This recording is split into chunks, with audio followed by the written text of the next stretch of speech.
In 3 minutes, everything will change.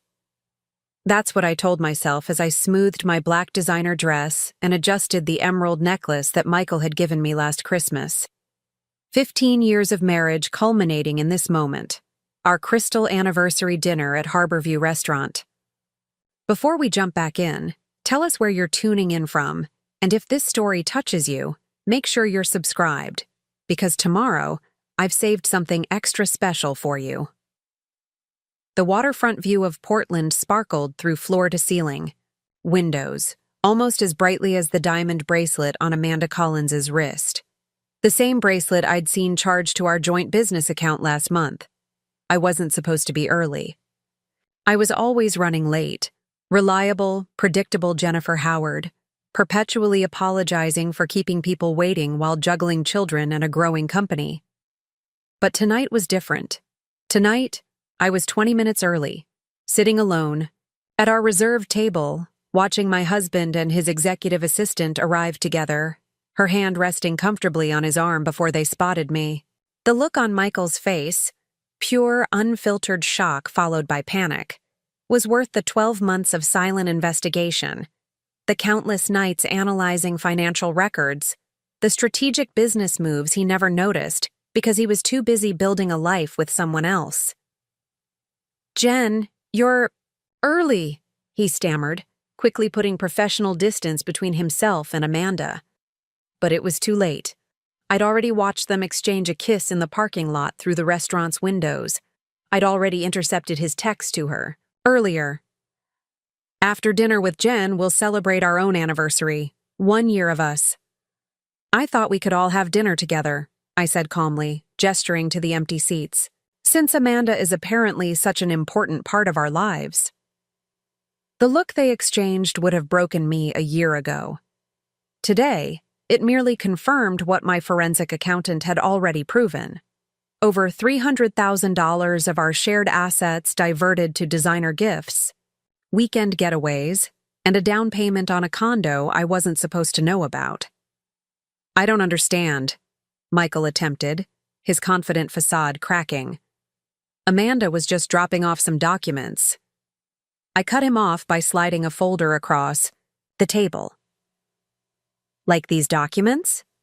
The incorporation papers for your side business using my company's proprietary designs? Or perhaps the lease agreement for the Lake Oswego condo? I'm particularly interested in discussing the joint bank account you opened last month." Amanda's perfectly lined lips parted in surprise before morphing into something harder. "Michael," she hissed, "you said you'd handled everything." "He did handle everything," I replied, opening my laptop. "Just not as cleverly as he thought." Let me take you back to where it began, not with dramatic revelations, but with something far more insidious: doubt. 2 years ago, Evergreen Innovations, my sustainable product design firm, landed its first major corporate contract. After 7 years of struggle, second mortgages, and countless 80-hour weeks, we'd finally broken through. Michael had been supportive, in his way, letting me use our garage as the first office space, watching the kids when I had late meetings, celebrating the small victories with champagne he selected. He'd built a respectable career in investment banking while I chased what he called my creative outlet. "You've got a good hobby here, Jen," he'd said during year 3, examining our modest profit margins. "But let's be realistic about its potential." That hobby now had 37 employees, a downtown Portland office, and a revolutionary water filtration design that major corporations were competing to license. The morning after we signed the contract with Green Path Industries, I woke up early, too excited to sleep. Michael's side of the bed was empty, as was becoming common. Finding him hunched over his laptop in our home office wasn't unusual. Him slamming it shut when I entered was. "Working early?" I asked, setting down coffee for him, a small gesture from our early days that I still maintained despite our increasingly parallel lives. "Just catching up on some things before the Thompson meeting," he said, accepting the coffee without meeting my eyes. "Congratulations again on the contract."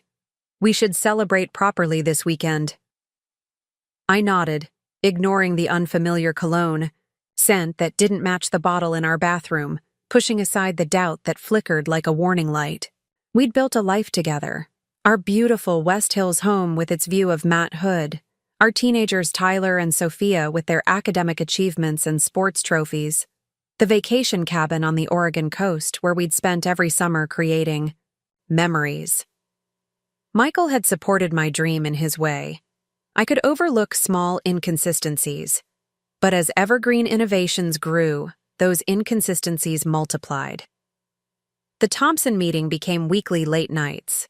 The weekend celebrations were increasingly postponed, and Michael's interest in my company's finances grew strangely specific. "Who handles your intellectual property filings?" he asked over a rare dinner together. "You should consider additional protections for that filtration design." I explained our arrangement with a local law firm while noting how his eyes lingered. On his phone, fingers tapping out responses to messages I couldn't see. "And your software developers? They're all in-house? No outsourcing?" Another dinner, another line of questioning that felt less like interest and more like inventory.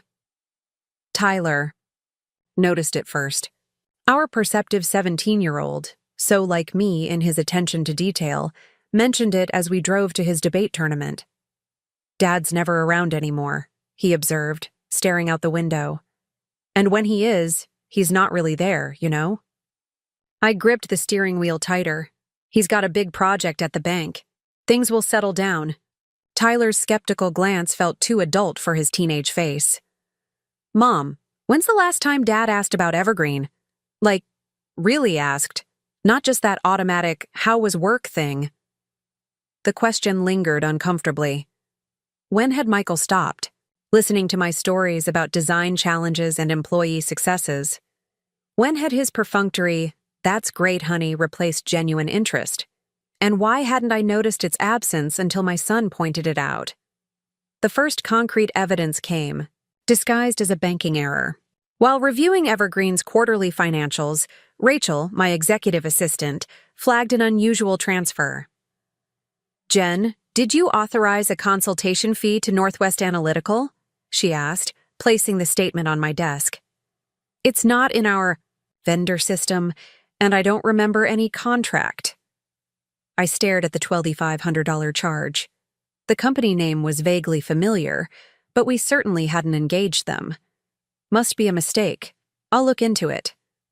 That evening, I mentioned it casually to Michael, over dinner, noting how he paused mid-bite before recovering. "Banking errors happen all the time," he said dismissively. "Just dispute the charge." I did dispute it, but also researched Northwest Analytical. The company had been incorporated just 6 months earlier, with a business address that matched a luxury condo building downtown. Something cold settled in my stomach, but I pushed it aside. I needed more information before jumping to conclusions. The next red flag appeared during Sophia's 15th birthday celebration.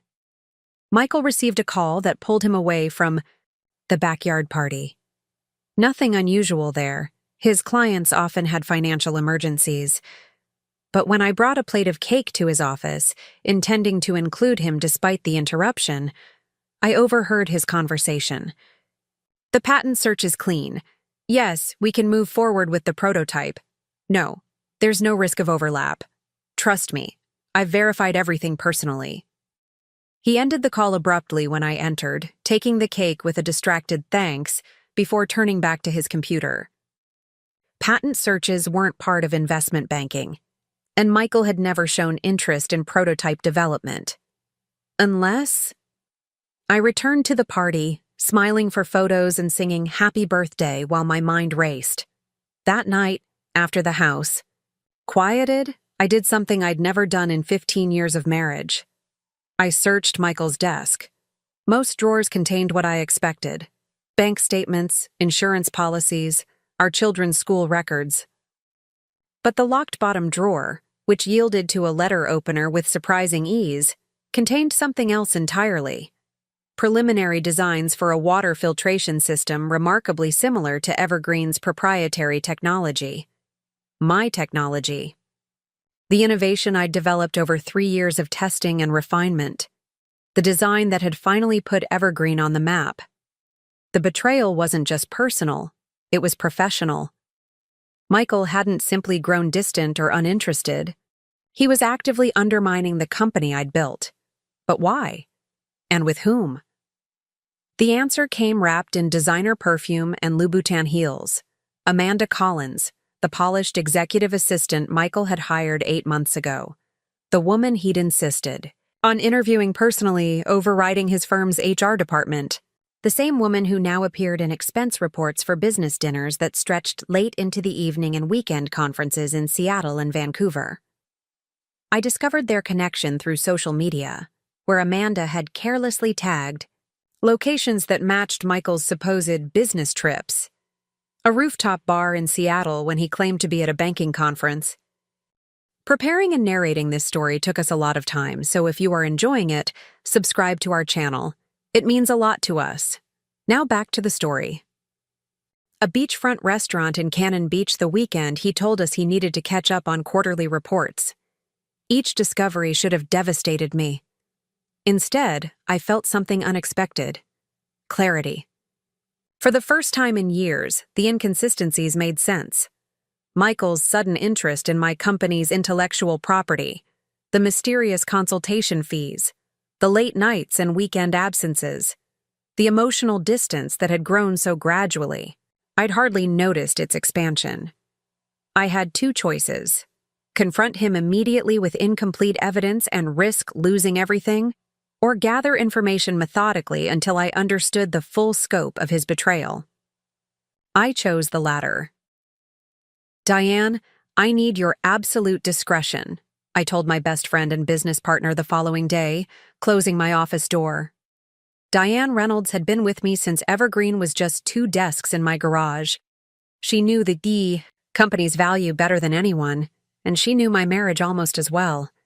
Her expression shifted from curious to concerned as I laid out what I'd discovered. "That absolute bastard," she whispered when I finished. "What are you going to do?" "I'm going to protect what I've built," I replied, surprising myself with my steadiness. "But I need to understand exactly what I'm facing." Together, we crafted a plan. While continuing to run Evergreen with outward normalcy, I would quietly investigate Michael's activities, document everything, and prepare for all possible outcomes. Diane would help divert attention from my information gathering, creating plausible reasons for the questions I needed to ask. "We should bring in William," she suggested. William Chen had been Evergreen's attorney since our first patent application. If there's potential intellectual property theft, we need legal protection. Immediately, I hesitated. Involving William meant acknowledging that my marriage might be beyond saving, that Michael's betrayal might require legal remedy rather than emotional reconciliation. But Diane was right. This wasn't just about Michael and me anymore. It was about the company I'd built, the employees who depended on it, and the future I'd worked so hard to create. William's response was measured but decisive. "First, we secure your intellectual property with additional legal protections," he advised during our confidential meeting. "Second, we monitor for any attempts to use or market similar technology. Third, we document everything, every suspicious transaction, every unusual question, every inconsistency in Michael's behavior."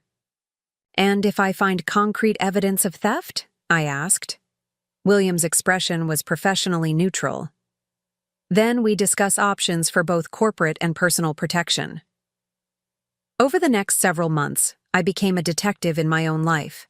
I maintained our normal routines, family dinners when Michael was home, parent-teacher conferences for the kids, occasional social events with other couples. But beneath this normalcy, I was meticulously building a case. I hired a forensic accountant who discovered the shell company, Northwest Analytical, was just one of 3 entities Michael had created. Together, they'd received over $300,000 from our personal accounts and Evergreen's business operations through carefully disguised transactions. Money that had funded prototype development, patent applications, and living expenses for a life I wasn't part of. The technology theft became clearer through patent filings I discovered under one of Michael's shell companies. They hadn't simply copied Evergreen's designs. They'd made strategic modifications to avoid direct infringement while still capitalizing on our core innovation. It was clever, calculated, and absolutely deliberate. Most painful was the personal deception. Michael had created a narrative about me within his new relationship. The disinterested wife, too consumed with her hobby business to notice her husband's needs. The distracted mother who prioritized work over family. The convenient excuse for his infidelity and betrayal. I found evidence of this narrative in emails obtained through digital forensics. Messages where Michael painted himself as supportive but neglected, financially generous but emotionally starved. In one particularly revealing exchange with Amanda, he wrote, "Jen's too busy chasing corporate contracts to notice what's happening right under her nose. The irony is, she'll probably thank me for taking this financial burden off her hands once everything's settled." The financial burden was my company, the innovation I'd dedicated my life to building. In Michael's alternate reality, he was rescuing my intellectual property from my own incompetence, redirecting it toward more profitable channels where he and Amanda could benefit from my years of work. As the evidence mounted, so did my strategic planning. William helped me secure additional patents and trademarks to protect Evergreen's intellectual assets. The forensic accountant created a detailed map of Michael's financial maneuvers, identifying vulnerabilities in his scheme. And Diane worked with me to establish contingency plans for Evergreen, ensuring the company could weather whatever storm might come. Through it all, I maintained a careful facade. I asked Michael casual questions about his work, accepted his transparent excuses for absences, and pretended not to notice when he took calls in another room. I needed him complacent, needed him confident that his deception was succeeding. The children were another matter. Tyler's initial observation had evolved into obvious concern.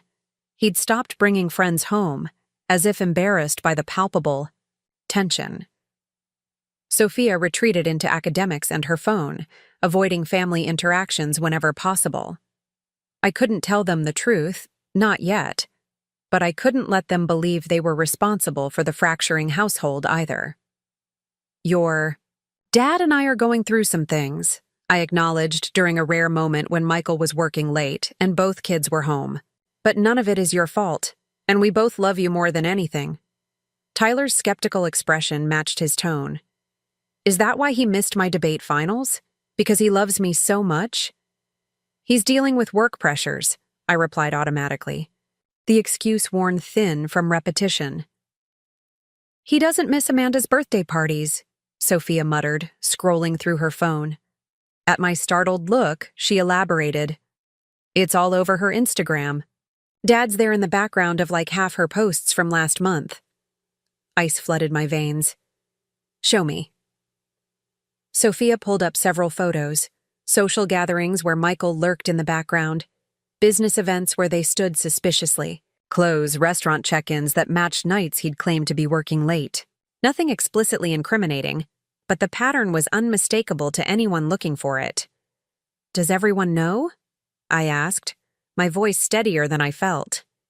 Sophia shrugged with teenage-affected indifference that couldn't quite mask her hurt.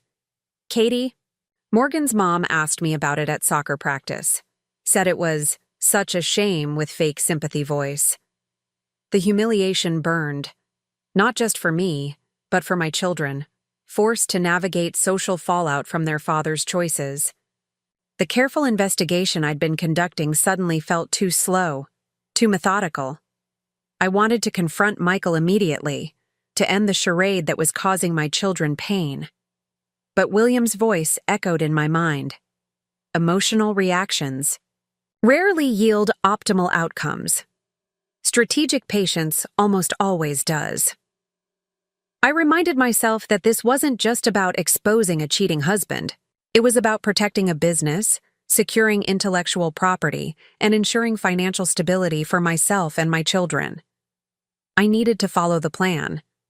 "I'm handling it," I told my children, drawing them into a tight hug. "I promise I'm handling everything." The final confirmation came from an unexpected source.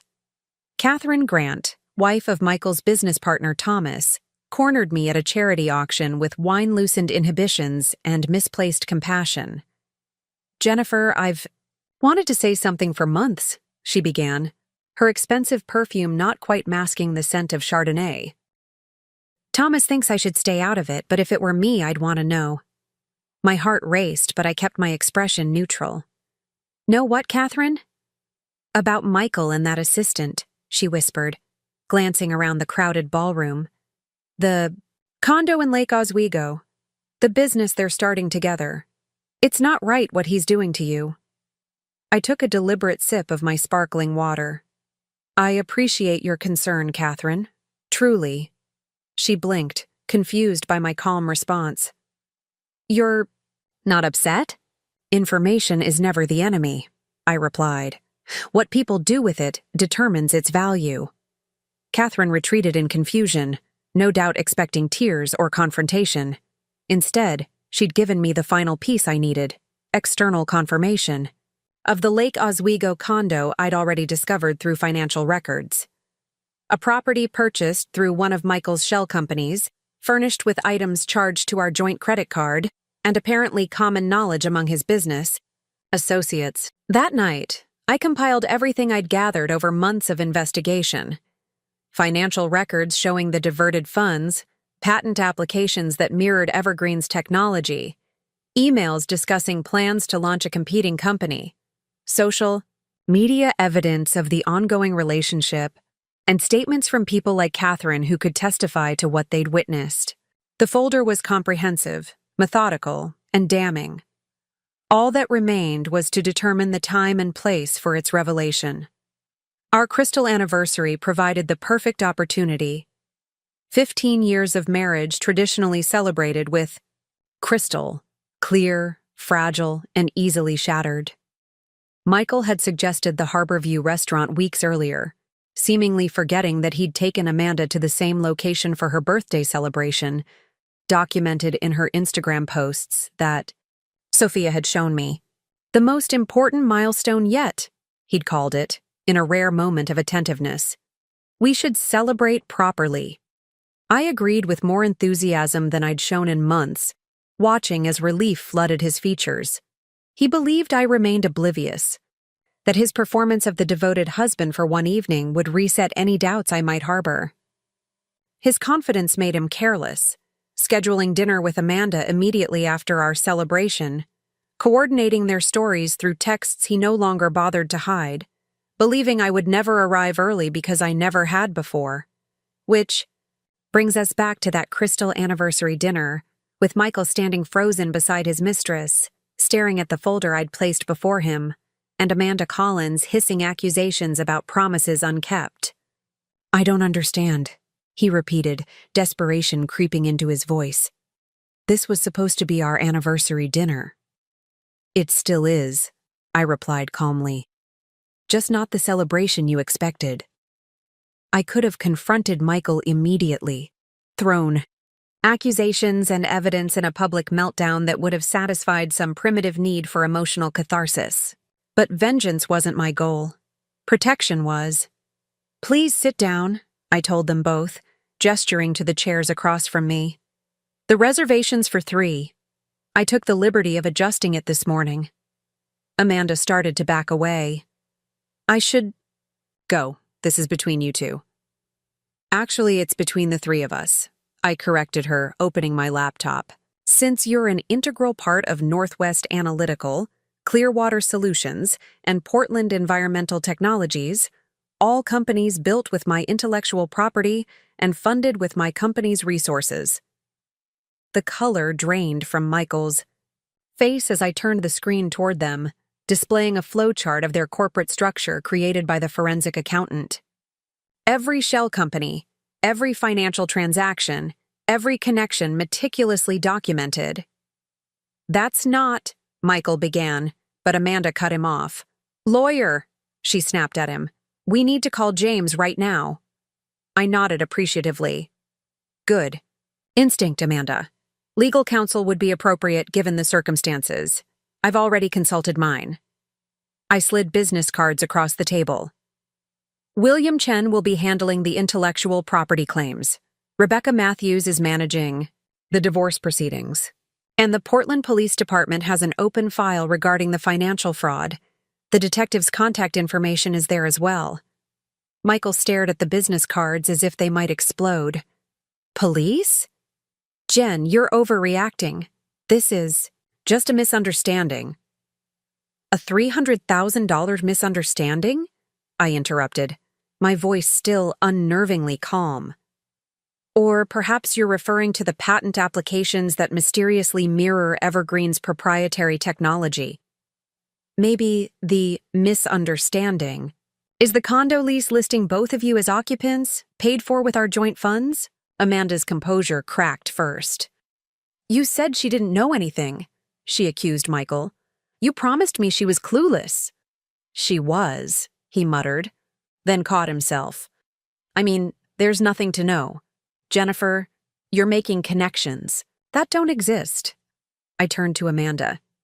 He told you I was clueless? That I wouldn't notice hundreds of thousands of dollars missing or my own technology being stolen? I smiled without warmth. Did he mention I built a multi-million-dollar company? From nothing while raising our children? Does that sound like someone who doesn't pay attention to details? Doubt flickered across her face as she reassessed me. Gone was the distracted, frumpy wife Michael had described in their emails. Instead, she faced a woman who had methodically documented their every move while building contingency plans they hadn't imagined. Michael tried a different approach. Let's not discuss this here, he suggested, glancing nervously at nearby diners. We can talk privately, find a reasonable solution for everyone. Like the solution you planned for me? I asked mildly. I've read your emails discussing how to push me out of my own company, Michael. The ones where you explain to Amanda how my emotional attachment to Evergreen makes me vulnerable to manipulation. Your strategy was comprehensive, if ethically bankrupt. A waiter approached with menus, sensing the tension but professionally ignoring it. Would you like to order drinks to start? I'll have sparkling water, I replied pleasantly. Nothing for us, Michael interjected. We won't be staying. I raised an eyebrow. That's unfortunate. I was hoping we could discuss the terms of my proposal over dinner. What proposal? Amanda asked sharply. The one that keeps you both out of court and potentially prison, I answered. Since you're so eager to be part of my business, I thought you might appreciate the opportunity to do so legally. That caught their attention. Michael leaned forward, desperation battling with calculation in his expression. What exactly are you suggesting? I outlined my terms with the precision I'd use to build Evergreen.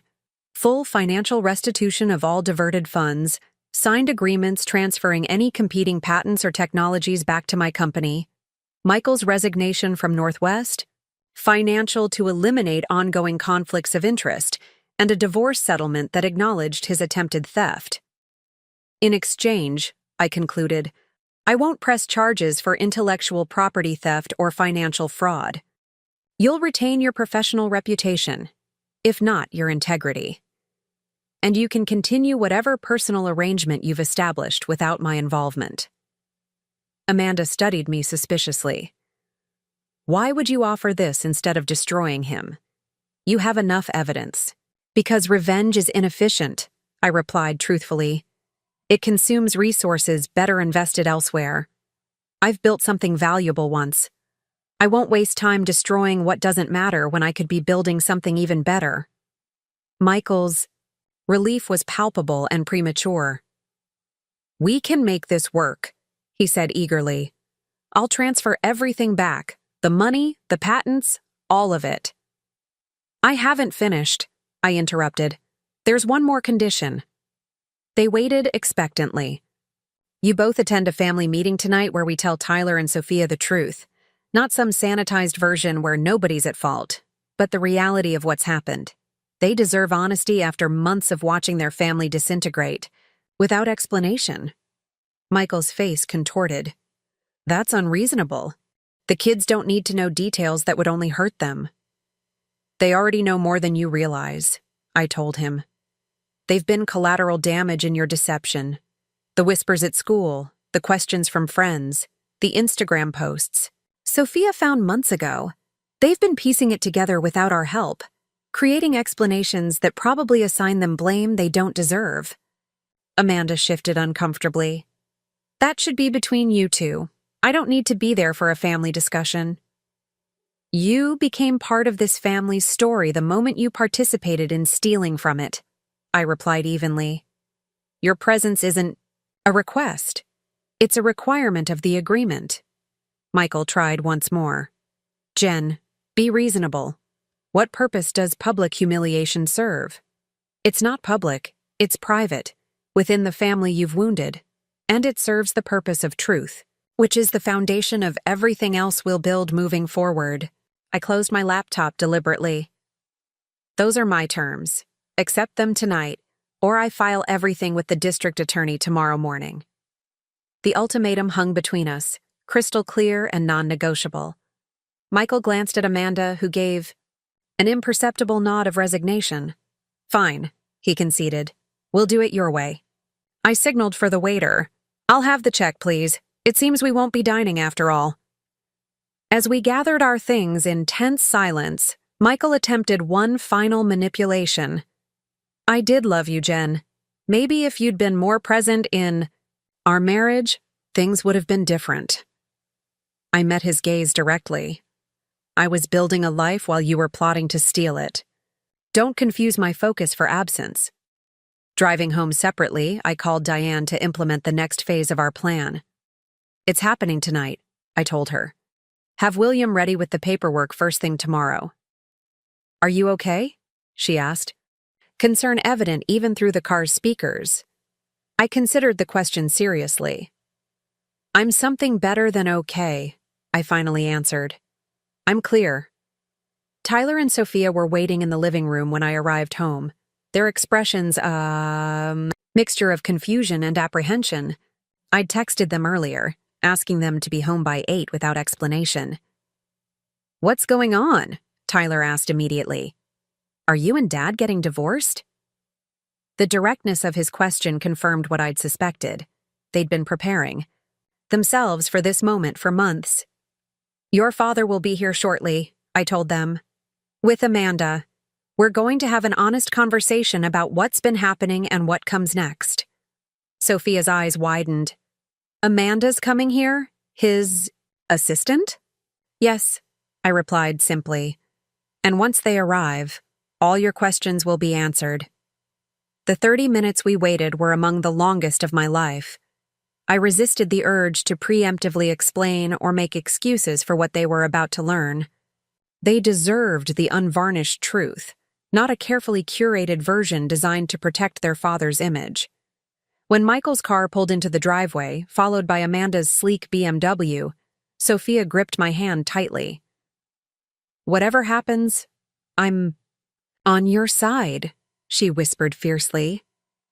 The family meeting that followed was painful but necessary. Michael attempted to minimize his actions, portraying his relationship with Amanda as an unfortunate emotional entanglement, rather than the calculated betrayal it was.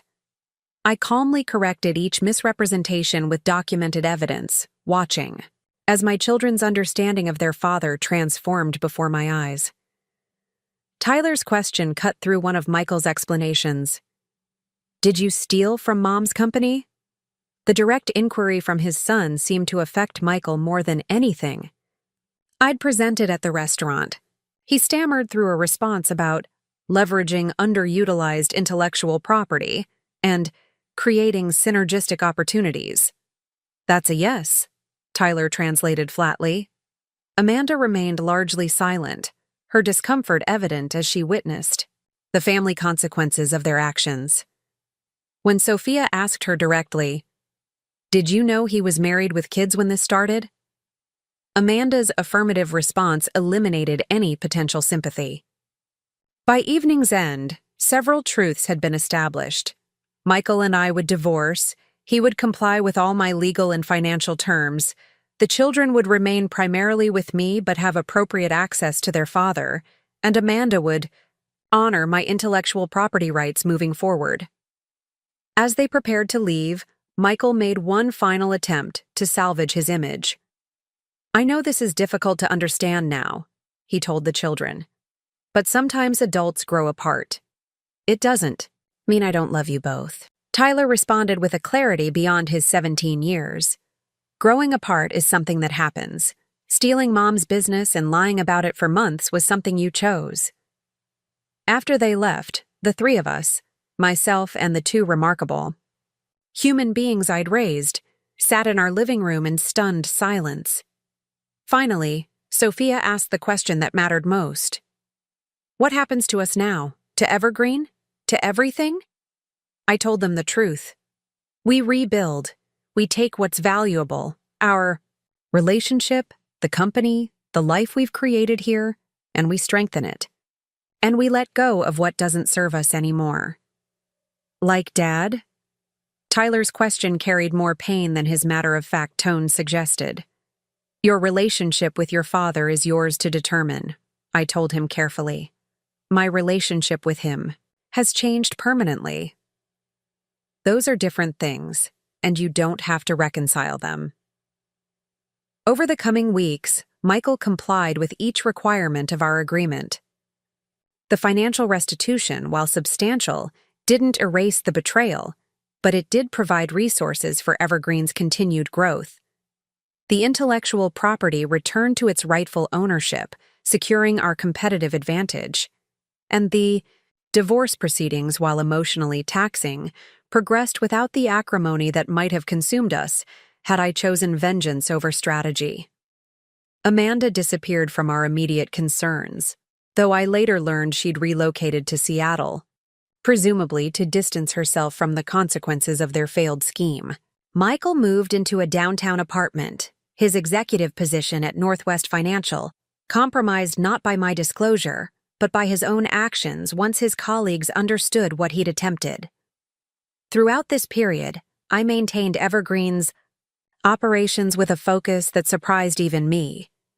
The company had been my creation, my purpose beyond family life, and now it became my sanctuary as well. Each strategic decision, each product innovation, each successful client acquisition reinforced what Michael had failed to understand. I hadn't been distracted by my company, I had been fulfilled by it. 6 months after the crystal anniversary, dinner that shattered our marriage, Evergreen Innovations secured its largest contract yet, a national distribution agreement that would triple our annual revenue. The executive team gathered in our conference room to celebrate, champagne flowing as we toasted the achievement.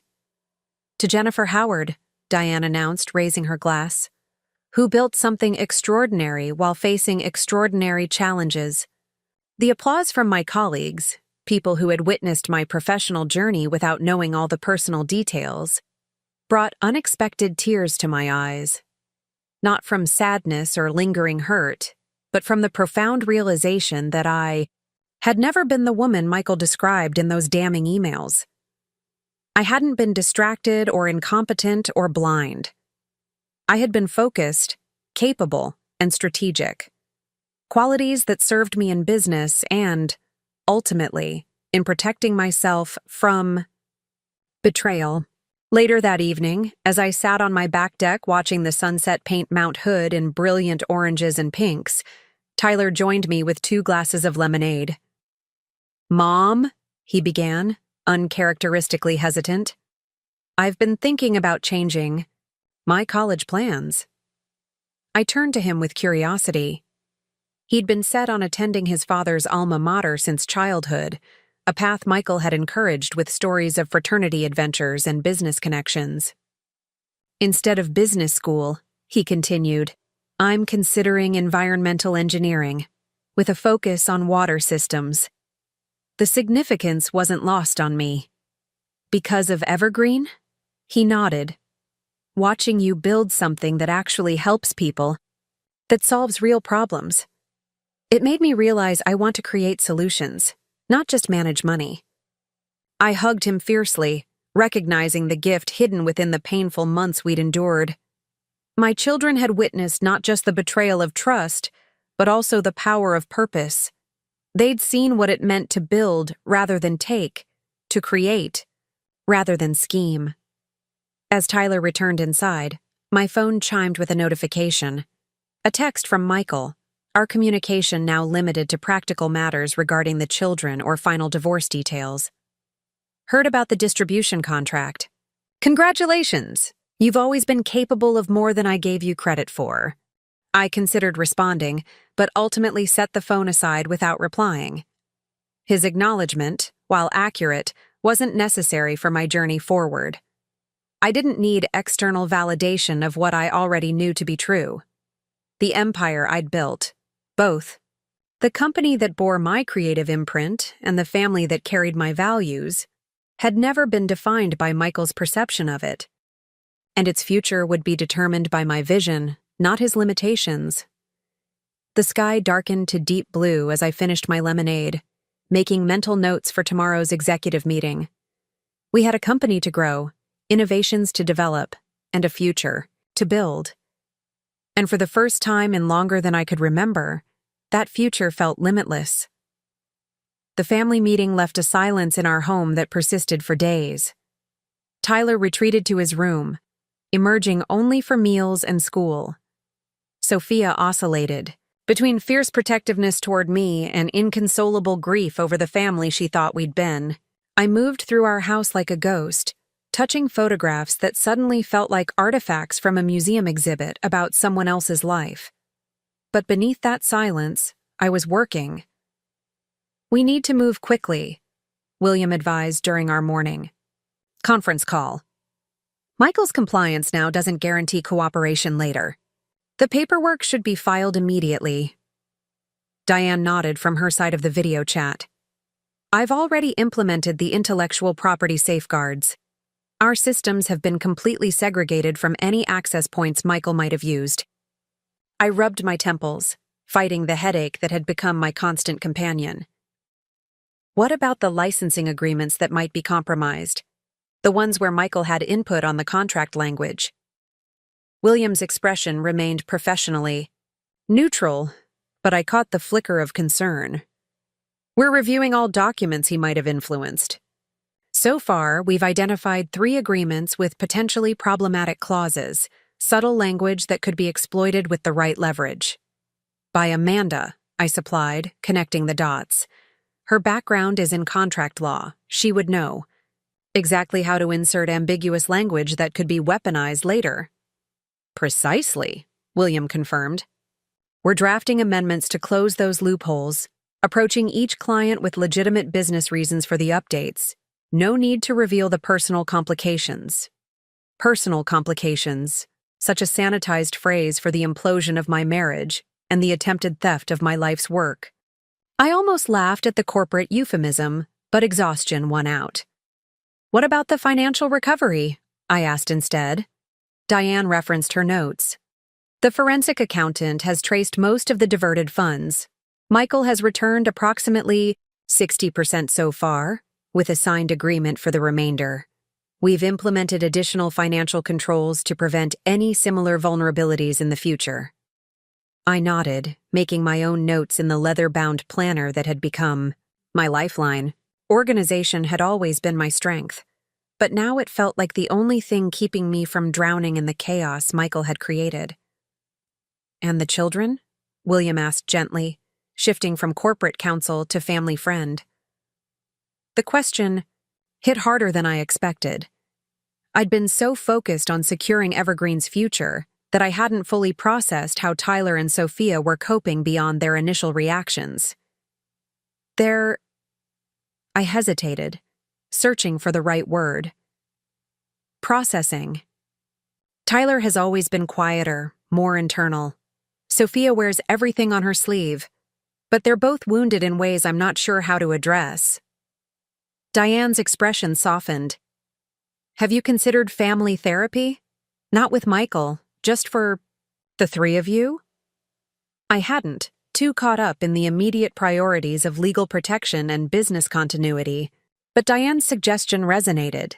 We needed professional guidance to navigate this new landscape. I'll look into it, I promised, making another note. After ending the call, I sat alone in my home office, surrounded by the evidence of Michael's betrayal, financial documents, legal agreements, security reports, all neatly organized in color-coded folders.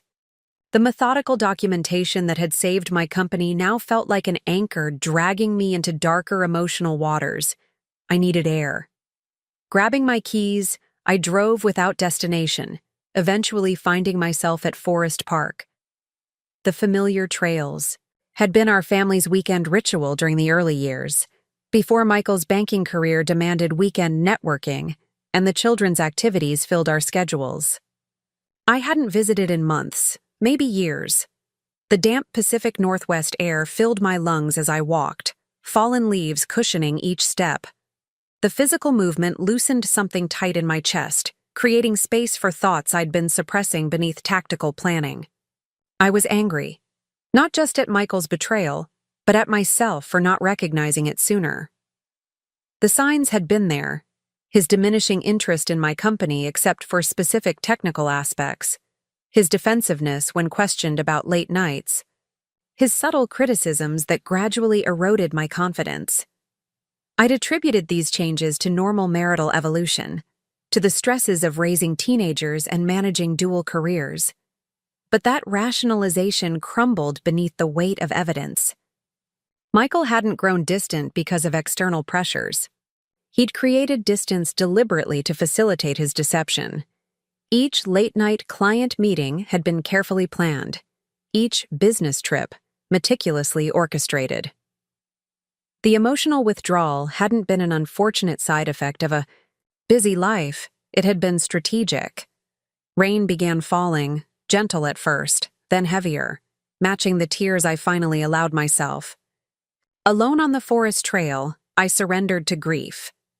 Not just for my marriage, but for the years spent trusting someone who had calculated his betrayal with the same precision I used to design Evergreen's innovative products. I cried until physical. Exhaustion matched my emotional state, then found a sheltered bench and sat, watching raindrops create concentric circles in puddles. The mathematical precision was oddly comforting. Cause and effect, action and reaction, predictable patterns in natural chaos. My phone buzzed with a text from Sophia.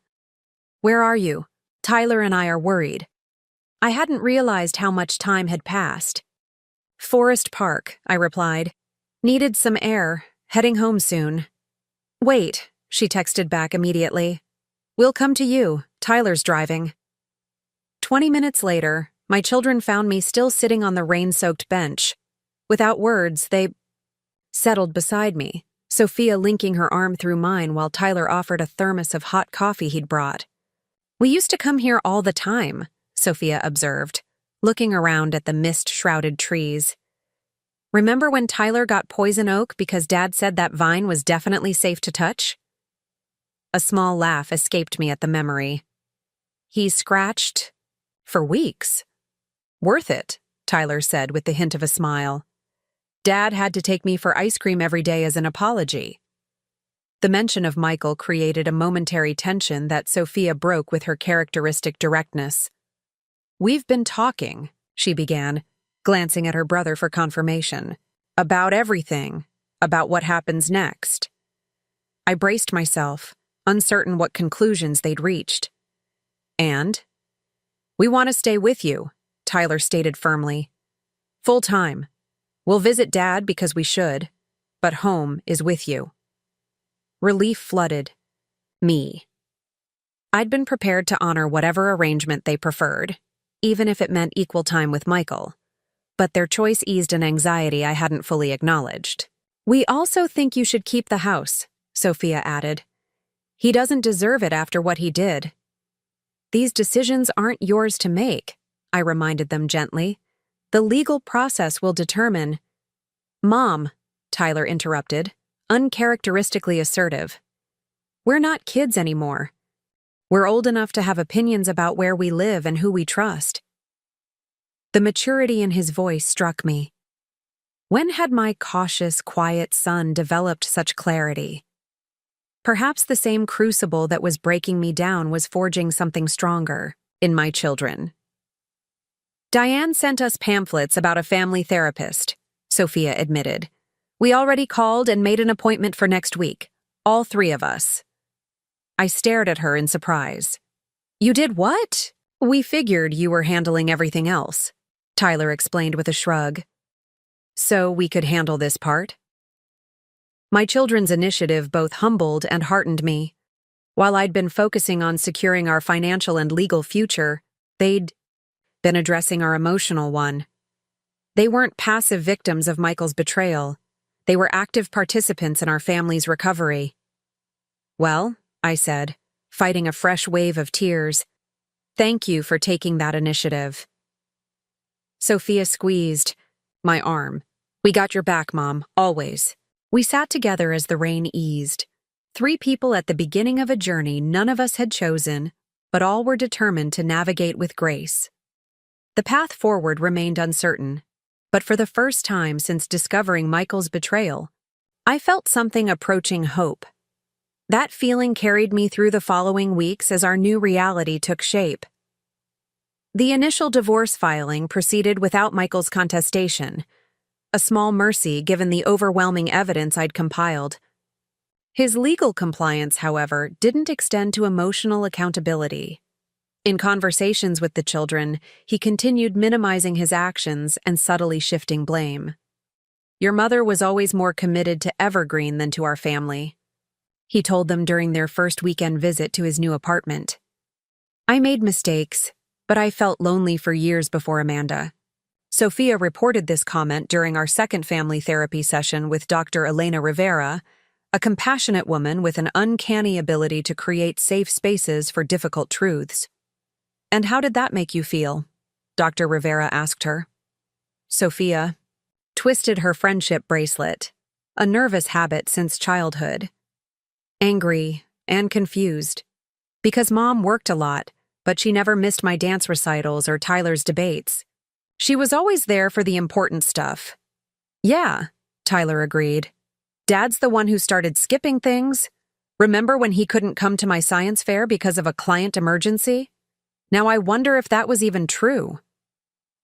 The therapist turned to me. Jennifer, how do you feel hearing your children's observations? I considered my answer carefully, conscious of balancing honesty with appropriate boundaries. Validated, I admitted finally. And sad that they're questioning every excuse their father ever gave them. That's an unfair burden for them to carry. It's not a burden we're carrying because of you, Tyler clarified. It's because of what he did. Dr. Rivera nodded. That's an important distinction, Tyler. Acknowledging where responsibility truly lies is part of healthy processing. These sessions became our weekly anchor, a protected time when the 3 of us could express fears and frustrations without judgment. Dr. Rivera helped us develop communication tools for navigating our new family dynamics, emphasizing that relationships could be redefined rather than simply broken. Your family isn't ending, she reminded us. It's transforming. And transformation, while painful, can ultimately lead to something stronger than before. I wanted to believe her, especially on days when the weight of Michael's betrayal threatened to crush my rebuilt confidence. Those moments still ambushed me occasionally, finding his forgotten cufflink in a drawer, overhearing colleagues mention his name, driving past restaurants where we'd celebrated anniversaries. Each reminder triggered a cascade of doubt. How had I missed the signs? What could I have done differently? Was I partly responsible for the breakdown of our marriage? Dr. Rivera challenged these intrusive thoughts directly.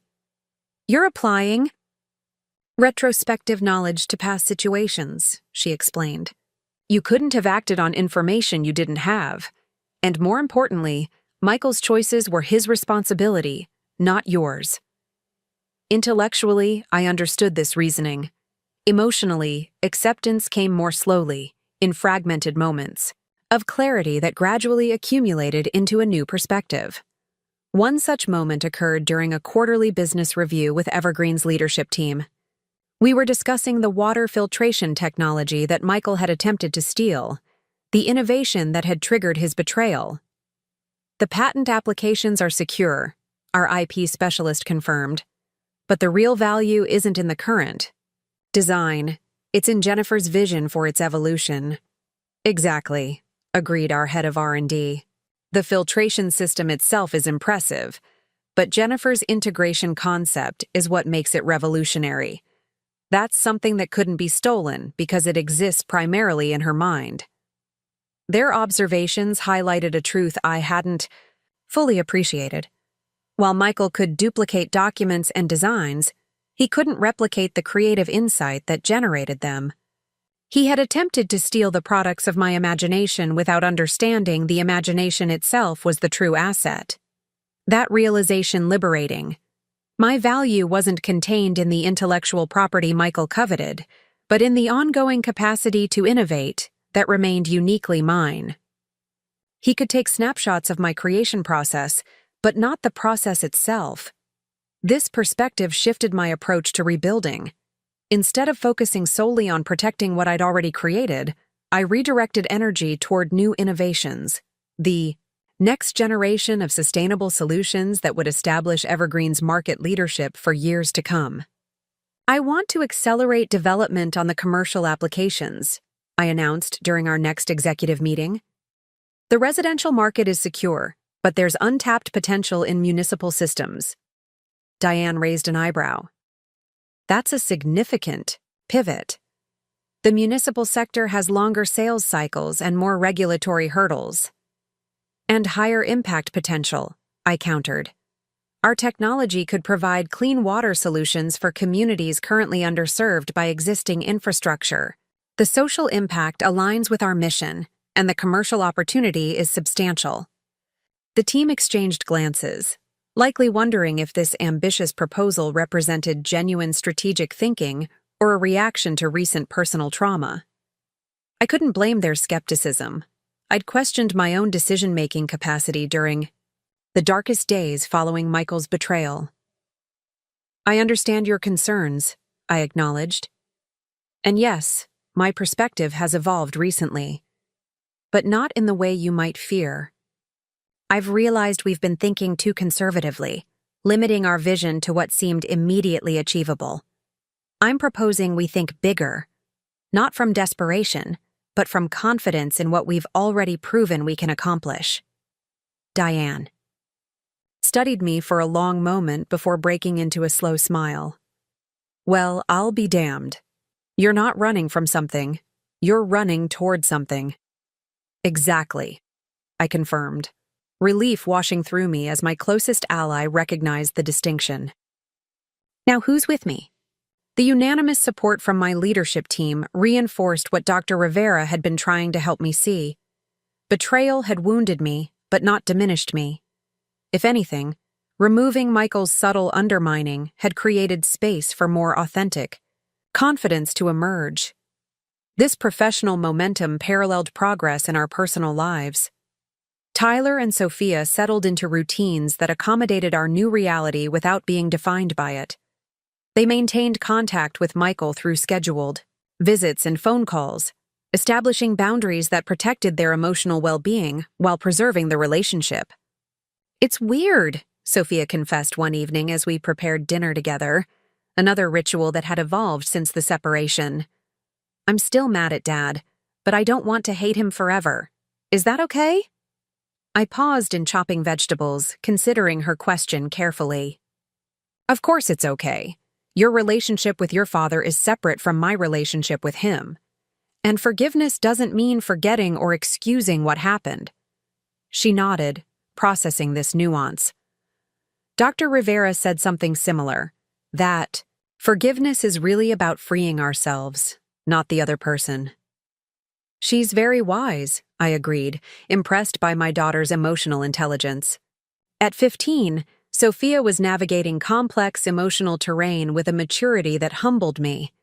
Tyler expressed his processing differently, channeling energy into academics and extracurriculars with intensified focus.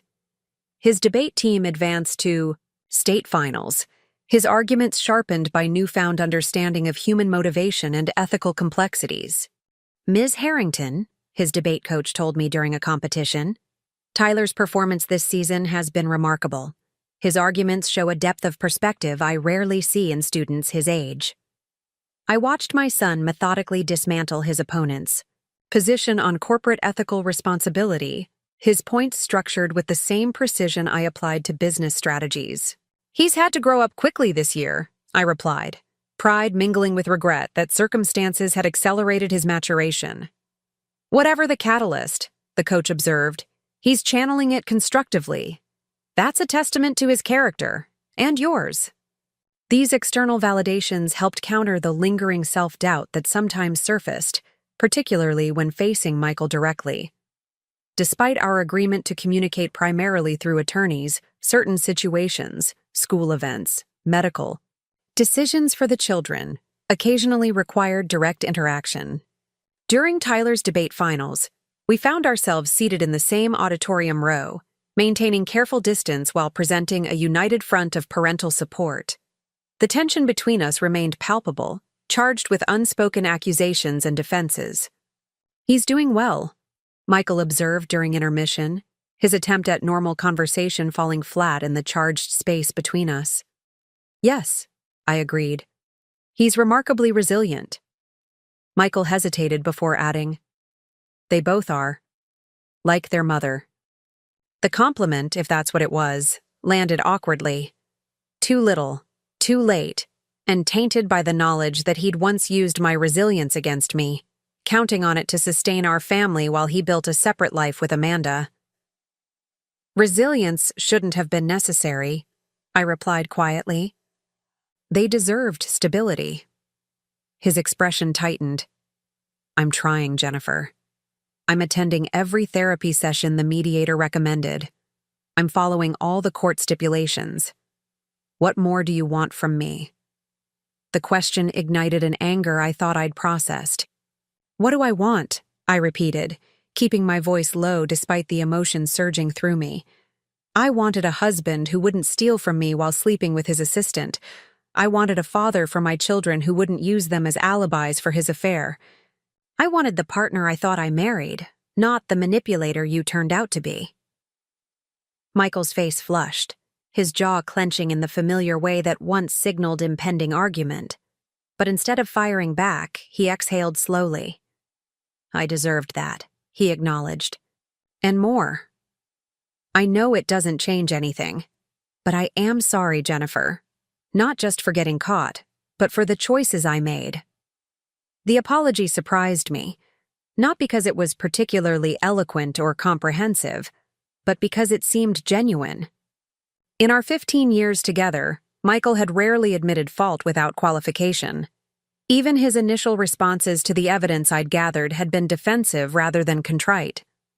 Why now? I asked, genuinely curious about the shift. He glanced toward the stage where Tyler would soon return to deliver his final argument.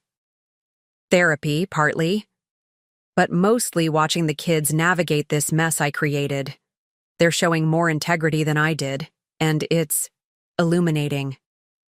Before I could respond, the lights dimmed for the next round. We returned to our seats in silence, the conversation unfinished but somehow altered. Michael's acknowledgement didn't erase the harm he'd caused, but it suggested a capacity for growth I'd stopped believing he possessed. This glimpse of potential accountability complicated my emotional landscape. The clean narrative of villain and victim that had organized my understanding became more nuanced, requiring adjustments to my healing process. Dr. Rivera helped me navigate this complexity in our individual sessions, which complemented the family therapy. Acknowledging his regret doesn't obligate you to forgive prematurely, she reminded me, and recognizing his humanity doesn't minimize the impact of his actions. Then why does it feel confusing? I asked, frustrated by my own conflicted response. Part of me wants to hold on to the anger because it feels protective. Anger often serves that purpose during healing, she agreed. It creates emotional distance when boundaries have been violated. But eventually, most people find that sustained anger requires energy they'd rather invest elsewhere. Her perspective resonated, especially as Evergreen's expansion demanded increasing focus. The municipal water initiative I'd proposed had gained traction faster than anticipated, with 2 pilot projects approved and preliminary discussions, with international development organizations exploring applications in water-stressed regions. This growth necessitated organizational changes, including a reconfigured leadership structure and additional capital investment. I spent long hours with financial advisors evaluating options, conscious that decisions made now would shape Evergreen's trajectory for years. Private equity remains interested, our CFO reported during a strategy session, but they're pushing for aggressive expansion timelines that might compromise our sustainability values. What about strategic partnerships? I suggested. Companies already aligned with our mission who could provide capital without pressuring us to sacrifice core principles. This approach yielded promising conversations with GreenPath Industries, the corporation that had signed our first major contract 2 years earlier. Their CEO, Catherine Lin, shared my commitment to environmental impact alongside financial success. Your municipal water concept aligns perfectly with our infrastructure initiatives, she observed during our initial discussion. There's potential for significant synergy without either company compromising its identity. As negotiations progressed, I found myself energized by possibilities that hadn't existed before my personal crisis. The betrayal that could have destroyed both my marriage and company had instead created space for more authentic vision, personally and professionally. This realization crystallized during a quiet moment in my office, reviewing proposed partnership terms while rain drummed against the windows. 2 years ago, I would have consulted Michael before making decisions of this magnitude, seeking his financial expertise and validation. His absence from this process wasn't a liability. It was liberation from subtle undermining I hadn't fully recognized until it vanished. I remembered his dismissive assessment when Evergreen secured its first small commercial contract. Impressive for a side project, but don't get too excited. The big players won't take you seriously without significant capital behind you. At the time, I'd accepted his tempering of my enthusiasm as pragmatic wisdom from his banking experience. Now I recognized it as something else.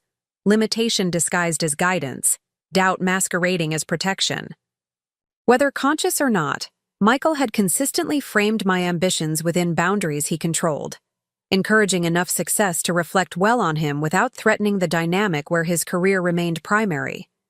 The partnership proposal, before me, represented stepping beyond those artificial limitations.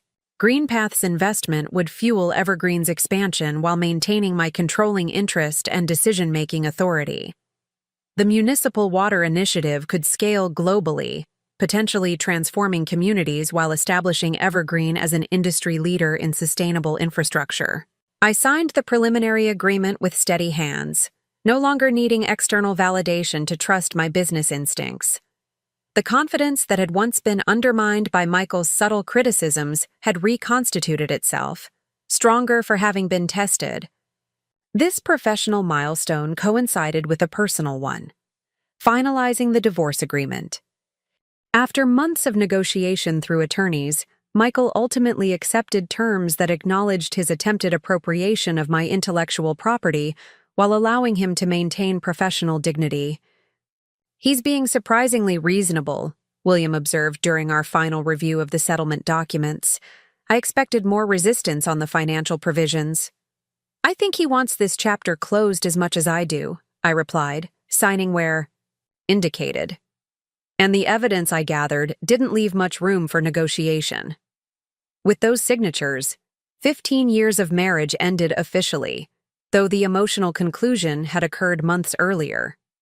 I expected to feel something momentous, grief or relief or both, but instead experienced a quiet sense of completion, like closing a book whose story had already reached its natural conclusion. That evening, I invited Diane to join the children, and me for dinner, transforming the legal milestone into a small celebration of our collective resilience. We ordered from our favorite Thai restaurant, set the dining room table with the good dishes, and opened a bottle of champagne, with small glasses of sparkling cider for Tyler and Sophia. To new chapters, Diane proposed, raising her glass. And to the family that remained standing when the smoke cleared. Sophia lifted her cider. And to Mom, who showed us what real strength looks like. Tyler, never comfortable with emotional declarations, added simply, to moving forward. Their toast touched me deeply, acknowledging the pain we'd endured without allowing it to define our future. We had survived Michael's betrayal not just intact, but somehow expanded. More authentic in our connections, more intentional in our choices, more appreciative of the bonds that remained unbroken. Later, after Tyler and Sophia had retreated to their rooms and Diane had gone home, I sat alone on our back deck, watching stars emerge above Portland's city lights. The spring air carried the scent of blooming jasmine from the garden I'd started after the separation. A small act of reclamation, planting something new in soil that had lain dormant during my marriage. My phone buzzed with a text from Catherine. Lynn. Partnership papers filed today. Looking forward to transforming the water infrastructure landscape together. Your vision is inspiring. I smiled at the affirmation that would once have seemed impossible. Not just the business achievement, but the recognition of my vision as a driving force rather than a creative outlet, as Michael had often characterized it. The journey from his betrayal to this moment hadn't been linear or simple, but its direction had been consistently upward. A notification from our home security system interrupted my reflection. A car approaching the driveway. The camera feed showed an unfamiliar vehicle stopping briefly before continuing past our house.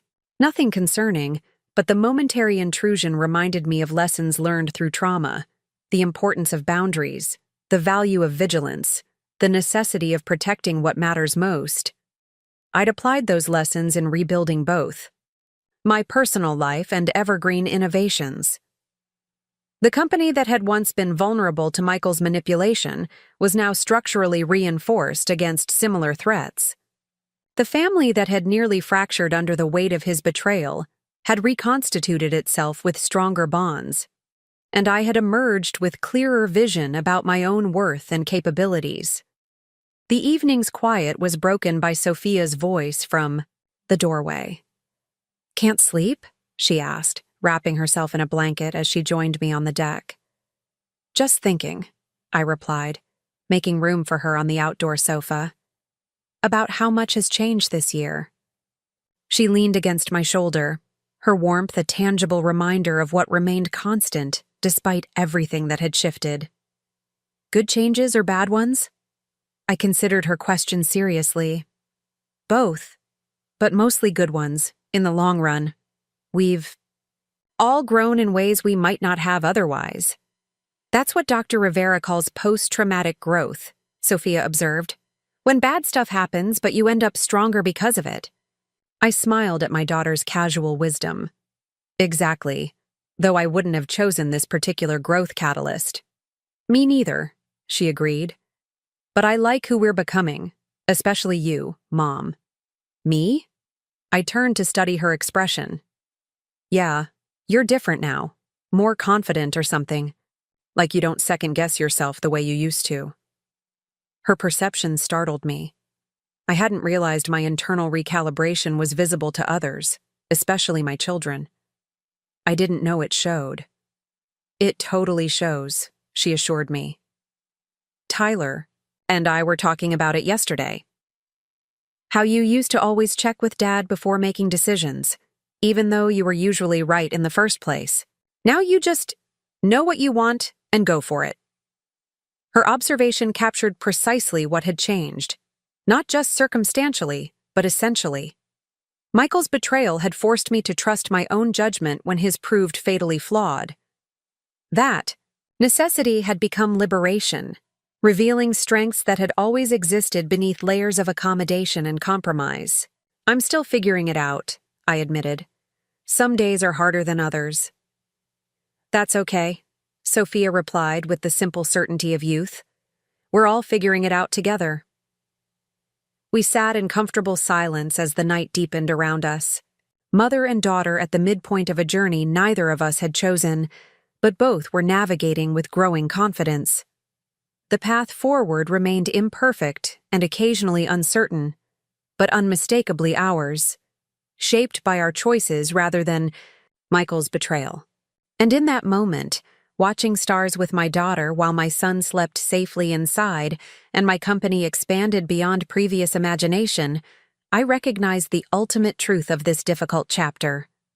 Michael's greatest miscalculation hadn't been underestimating my business acumen or investigative persistence, but failing to understand that the empire he attempted to steal was never contained in patents or products.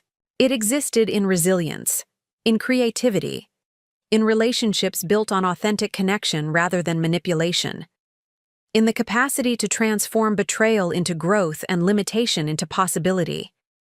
He had tried to appropriate what I'd built without, recognizing that the true power lay in the ability to build in the first place, an ability that remained uniquely mine, strengthened rather than diminished by the very challenges intended to defeat it.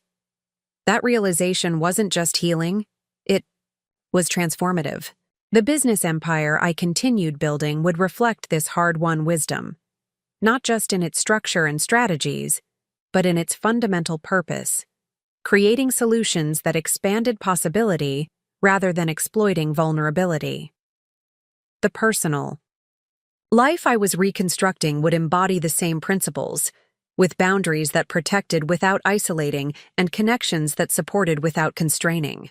As Sophia eventually returned inside and I prepared to follow, I paused for one final moment under the stars, acknowledging both the pain and possibility of this pivotal year.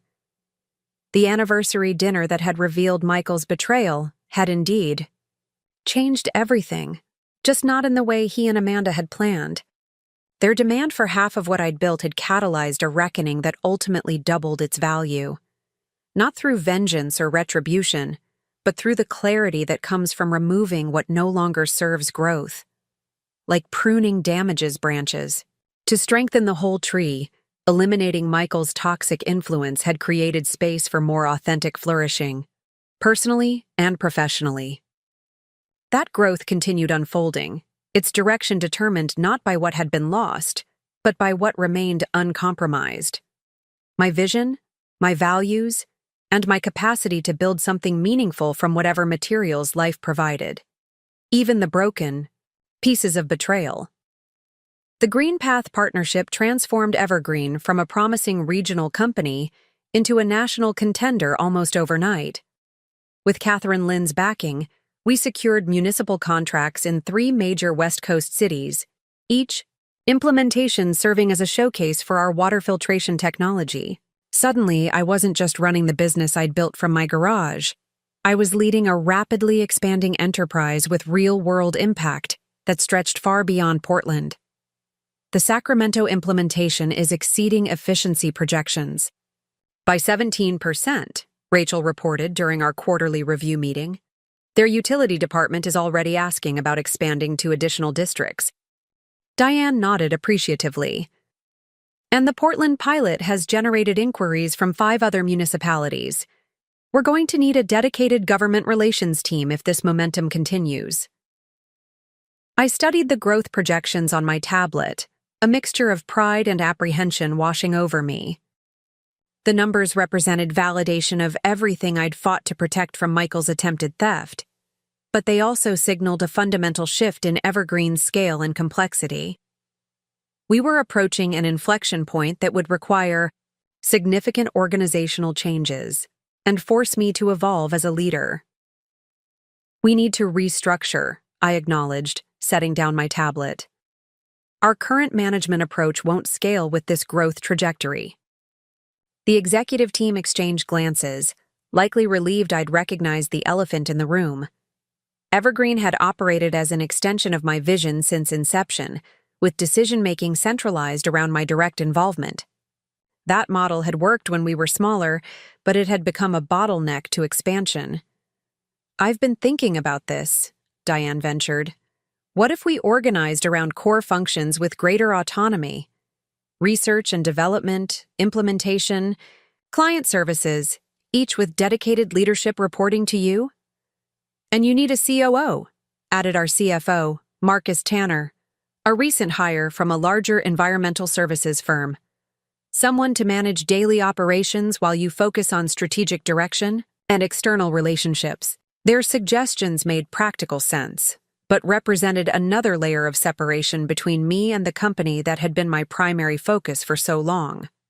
Relinquishing direct control of daily decisions felt both necessary and unsettling, like sending a child to college, essential for growth but emotionally complex. You're right, I admitted after a thoughtful pause. Both suggestions.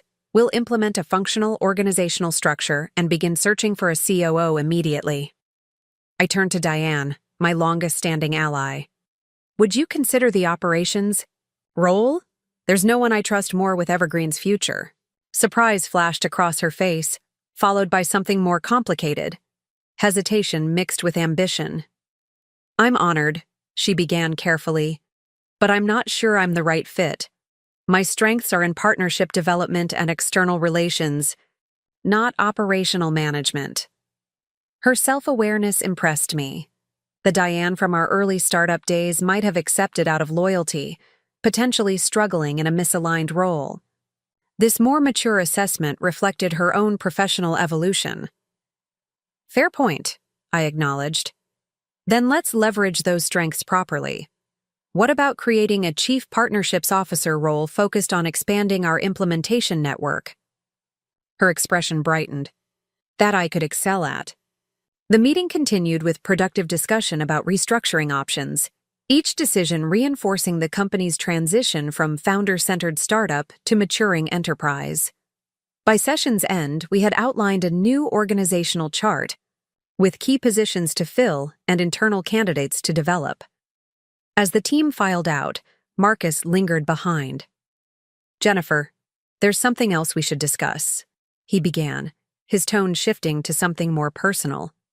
This growth has implications for your own financial planning as well. I raised an eyebrow. How so? You've never taken significant liquidity from Evergreen, he pointed out. Almost everything has been reinvested in the company's growth. That made sense in the early stages. But with our current valuation, he slid a document across the table, a financial analysis showing Evergreen's estimated market value based on recent comparables and our growth projections. The number at the bottom caused me to blink several times, certain I'd misread. That can't be right, I said, tapping the valuation figure. We're not worth 9 figures. We are according to 3 independent analysts, Marcus confirmed. The municipal water sector is experiencing unprecedented investment, and we've positioned ourselves at the intersection of sustainability and infrastructure renewal. That creates a valuation premium. I stared at the document, trying to process its implications. The business I'd started with personal savings and a second mortgage was now theoretically worth more than I could have imagined. On paper, at least, I had become wealthy beyond my practical comprehension. This changes your personal risk profile, Marcus continued. You should consider diversifying through a partial liquidity event. Nothing that compromises your controlling interest, but enough to secure your family's future independently of Evergreen's performance. His suggestion made logical sense. Until now, my financial fate had been entirely tied to the company's success. A personal liquidity event, selling a minority stake or creating a secondary offering, would provide financial security regardless of Evergreen's future challenges. I'll think about it, I promised, folding the analysis into my portfolio. It's a lot to process. Driving home later, the financial revelation continued reverberating through my thoughts. The valuation represented more than personal wealth. It validated the vision Michael had dismissively called a hobby and the countless sacrifices made to nurture Evergreen through its vulnerable early years. The empire I'd built while he pursued his affair had become exponentially more valuable than either of us had anticipated. Sophia was setting the dinner table when I arrived home. her calculus textbook propped open beside plates and silverware, multitasking as usual. "Productive day?" she asked, noting my distracted expression. "Enlightening," I replied, setting down my briefcase. "Where's your brother?" "Debate team practice. Coach is prepping them for nationals." She closed her textbook, giving me her full attention. "You look like someone who just found out something big." My daughter's perceptiveness never ceased to amaze me. "That obvious, huh?" "Mom, I can practically see the wheels turning behind your eyes." She pulled out a chair. "Sit. Talk."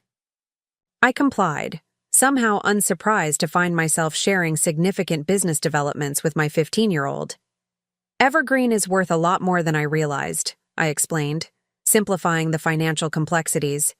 "It's good news, but it means making decisions about the company's structure and my own role that I hadn't anticipated facing so soon." Sophia considered this with the serious expression she reserved for important matters. "Like what kinds of decisions?" "Whether to bring in executives to manage areas I've always handled personally. Whether to take some money out to diversify our family's financial security." I smiled ruefully. "Grown-up problems, I know.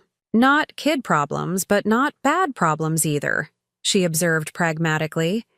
"Isn't this what you wanted when you started Evergreen? For it to be successful enough to have these kinds of challenges?" Her perspective cut through my apprehension with teenage directness. She was right, of course. These were precisely the challenges I'd aspired to face when working late nights in our garage during Evergreen's infancy. Evidence of success rather than failure. "When did you get so wise?" I asked, genuinely curious about her insightful response. She shrugged with practiced teenage nonchalance that couldn't quite mask her pleased expression. "Probably around the time everything fell apart with Dad. Nothing like family drama to accelerate personal growth." The casual reference to Michael's betrayal no longer carried the emotional charge it once had.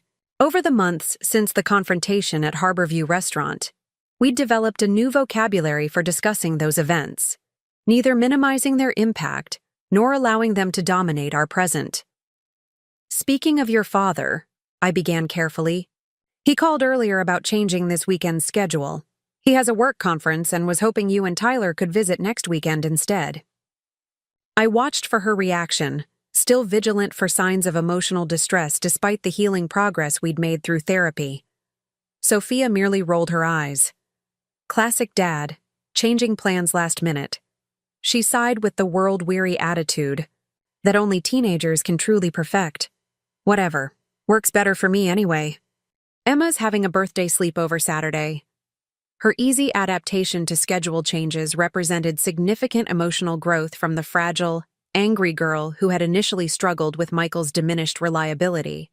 Dr. Rivera had helped. Both children develop coping strategies for disappointment while establishing appropriate expectations for their father's limitations, neither excusing his behavior nor defining themselves by his shortcomings. "Does Tyler know?" she asked, returning to homework preparations. "Not yet. I'll tell him when he gets home." Sophia nodded absently, already refocused on calculus problems.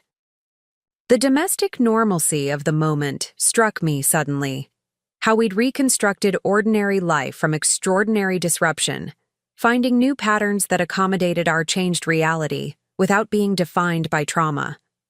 Later that evening, after discussing weekend adjustments with Tyler, who received the news with similar equanimity, I retreated to my home office to review Marcus's financial analysis more thoroughly. The numbers remained startling upon second examination, but my initial shock had given way to methodical consideration of options. A knock on the doorframe interrupted my contemplation. Tyler stood in the doorway, his debate team binder tucked under one arm. "Got a minute?" he asked. "I could use your feedback on something." "Always," I replied, closing my laptop. "What's up?" He settled into the chair across from my desk, opening his binder to reveal meticulous research notes. "We're preparing counterarguments for nationals, and I'm working on economic incentives for environmental innovation." His eyes met mine. Basically what Evergreen does, but from a policy perspective. Pride warmed me as he outlined his debate. Strategy: connecting municipal infrastructure investment to long-term economic benefits with sophisticated reasoning, unusual for a 17-year-old. His argument incorporated concepts I recognized from dinner table conversations and overheard work calls, evidence he'd been absorbing Evergreen's business model while I thought he was focused on typical teenage concerns. "That's remarkably comprehensive," I commented when he finished. "Your understanding of the economic incentives is spot on." He looked pleased but not satisfied. "The weakest part is quantifying return on investment for municipal implementations. I have the theoretical arguments but need specific examples." "I can help with that," I offered, recognizing an opportunity to support his intellectual development while respecting appropriate boundaries. "We have case studies from the Sacramento project that demonstrate cost recovery timelines." "Really?"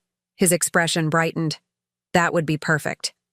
"I'll pull the public data tomorrow," I promised. "Nothing proprietary, but enough to strengthen your position."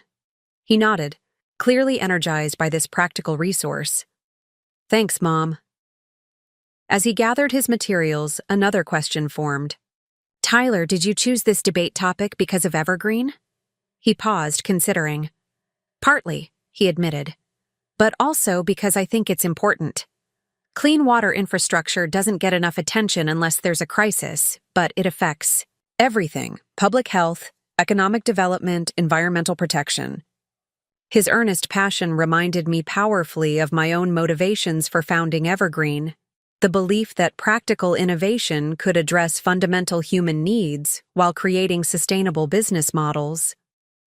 Somewhere amid the chaos of Michael's betrayal and our family's reconfiguration, my son had internalized the values that drove my professional mission. "You know," I began carefully, "if you're genuinely interested in this field, we could discuss internship possibilities at Evergreen next summer, or with one of our municipal partners, if you'd prefer more policy-focused experience."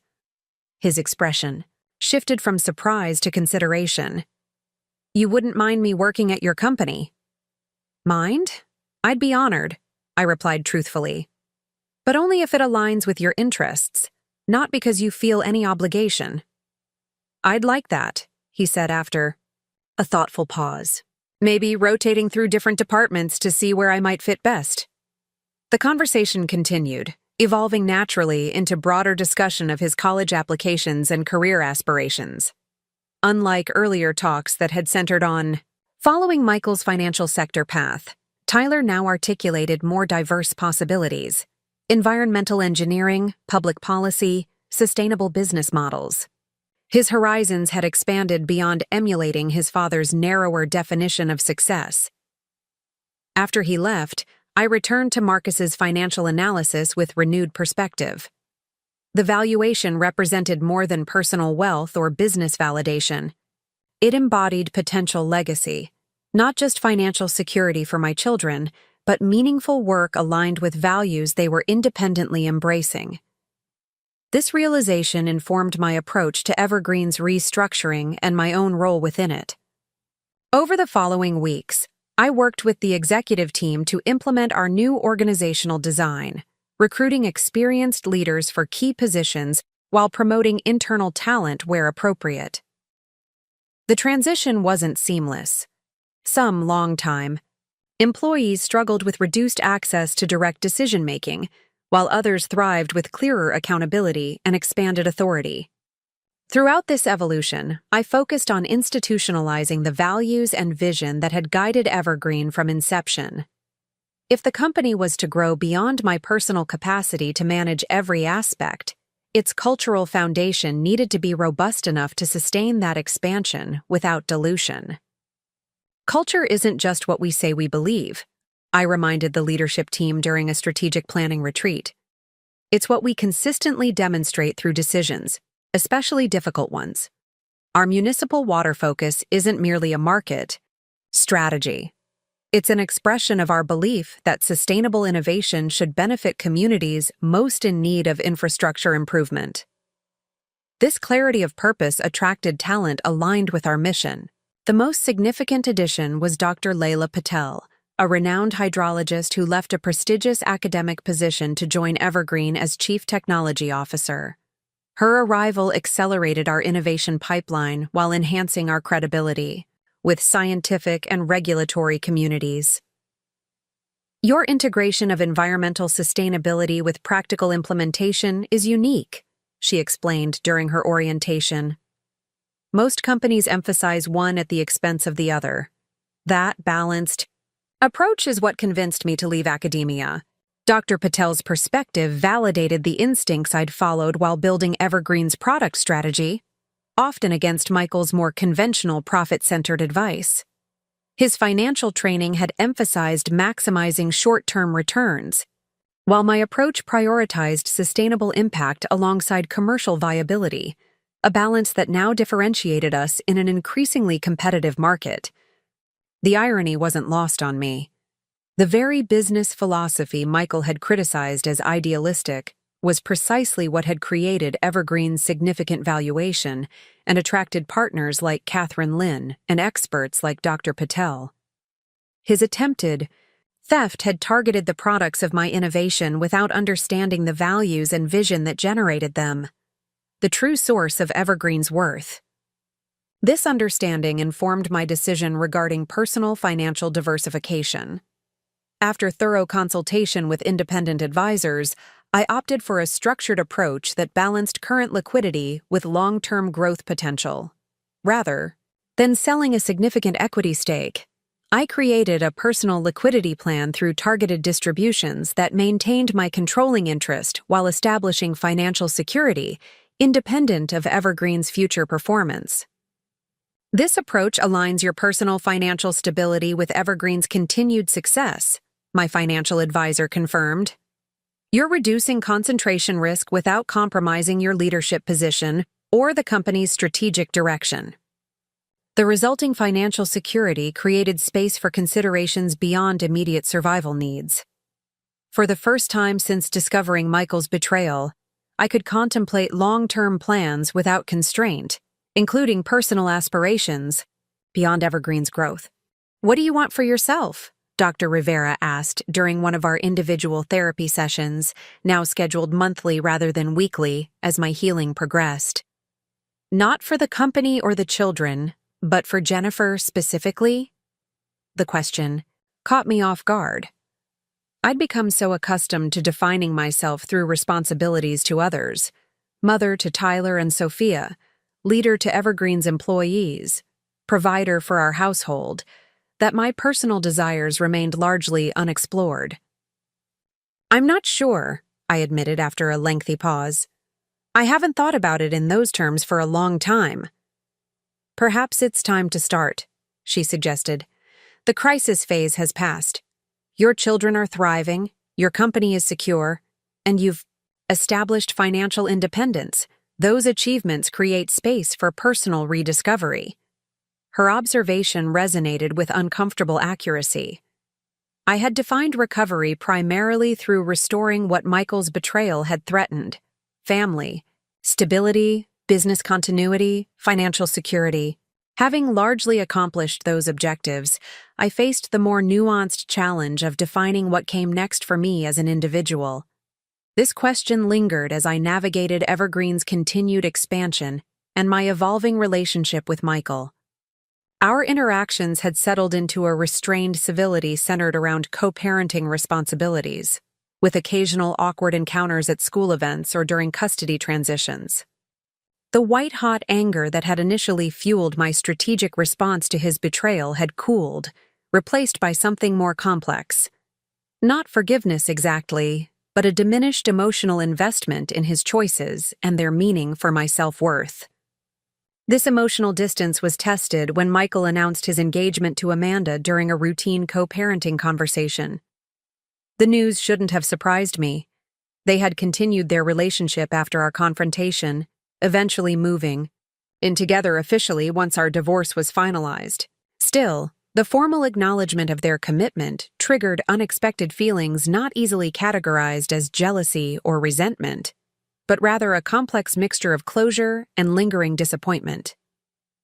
"Congratulations," I replied after a pause, just long enough to be noticeable. "Have you told the kids?" "Not yet," he admitted, clearly relieved by my measured response. "I wanted to discuss it with you first. We're thinking about a small ceremony in the summer, nothing elaborate." "I appreciate the consideration," I acknowledged, recognizing the gesture of respect inherent in consulting me before discussing wedding plans with our children. "Tyler and Sophia should hear it from you directly, preferably in person." He nodded, hesitating before adding, "I've been thinking about what to say, how to frame it without seeming to disrespect what happened between us." The acknowledgement of our history represented growth on his part.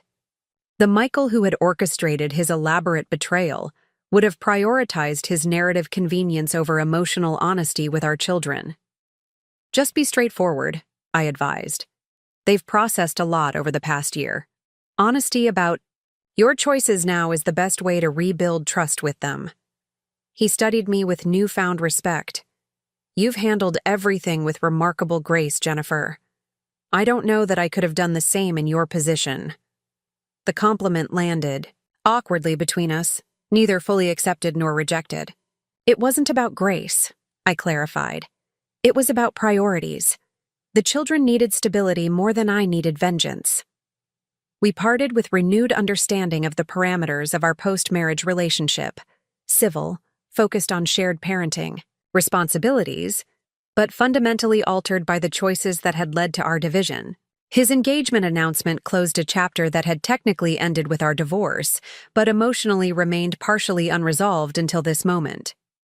Driving home, I reflected on how differently this news affected me now compared to the devastating impact it would have had a year earlier.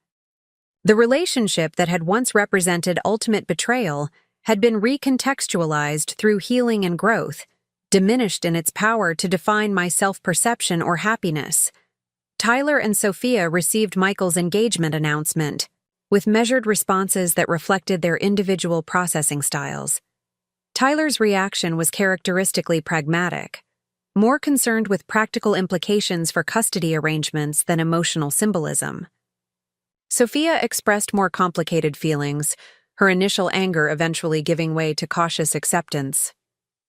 "It's weird," she confessed during one of our mother-daughter coffee dates that had become a weekend tradition.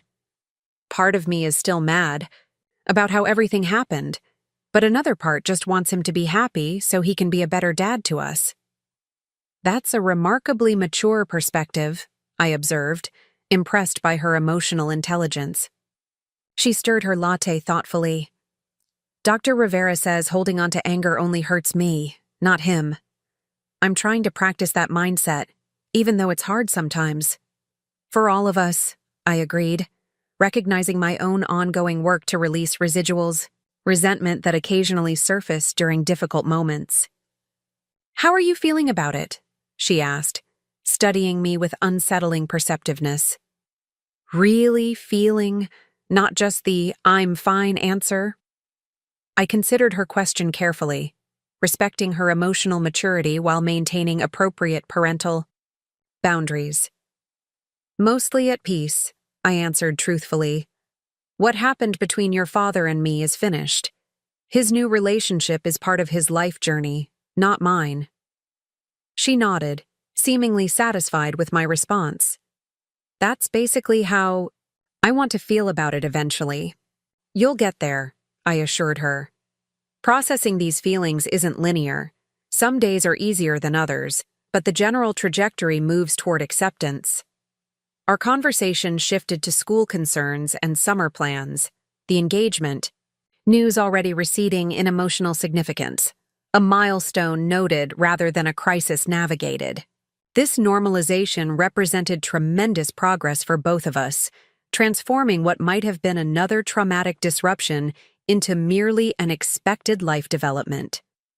This emotional resilience proved valuable as Evergreen faced its first significant implementation challenge with the Chicago Municipal Project.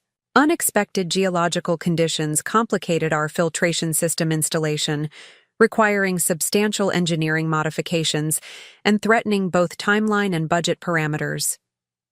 The bedrock composition isn't what preliminary surveys indicated, Dr. Patel explained during an emergency briefing.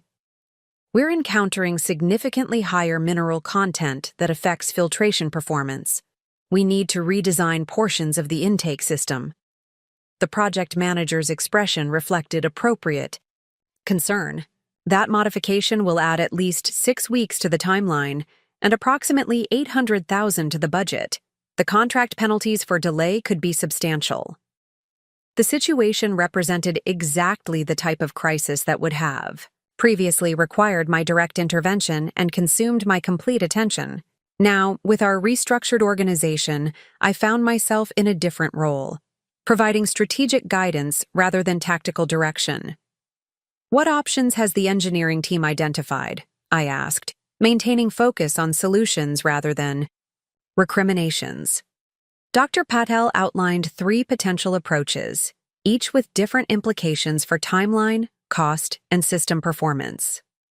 The technical details exceeded my expertise, but the strategic considerations aligned perfectly with my responsibility as CEO. Recommendation? I prompted after the technical briefing concluded. Option 2 provides the optimal balance between performance integrity and implementation timeline, she responded without hesitation. It requires the additional investment, but preserves the system's efficiency metrics that differentiated our bid initially. I nodded, scanning the faces around the conference table, experienced professionals I'd recruited specifically for their expertise and judgment. Implementation team? The project manager concurred with Dr. Patel's assessment. Option 2 also minimizes contract penalties while maintaining our quality standards. We'll need to negotiate timeline adjustments with the municipal authority, but we have documented geological evidence to support the modification request. Finance? I turned to Marcus. The additional investment falls within our project contingency. Reserves, he confirmed. It's significant but manageable within current cash flow projections. In previous years, I might have spent days personally analyzing each option, questioning every assumption, perhaps even visiting the Chicago site myself before making a decision. Now I recognized that my team possessed both the expertise and judgment to manage this situation more effectively than I could through direct intervention. Proceed with option 2, I authorized. Keep me informed of municipal negotiations and any significant developments, but you have full authority to implement the necessary modifications without further approval. The relief around the table was subtle but unmistakable. Experienced professionals empowered to address challenges within their domains of expertise, rather than waiting for founder approval at each decision point. This moment represented the organizational maturity we'd been building toward.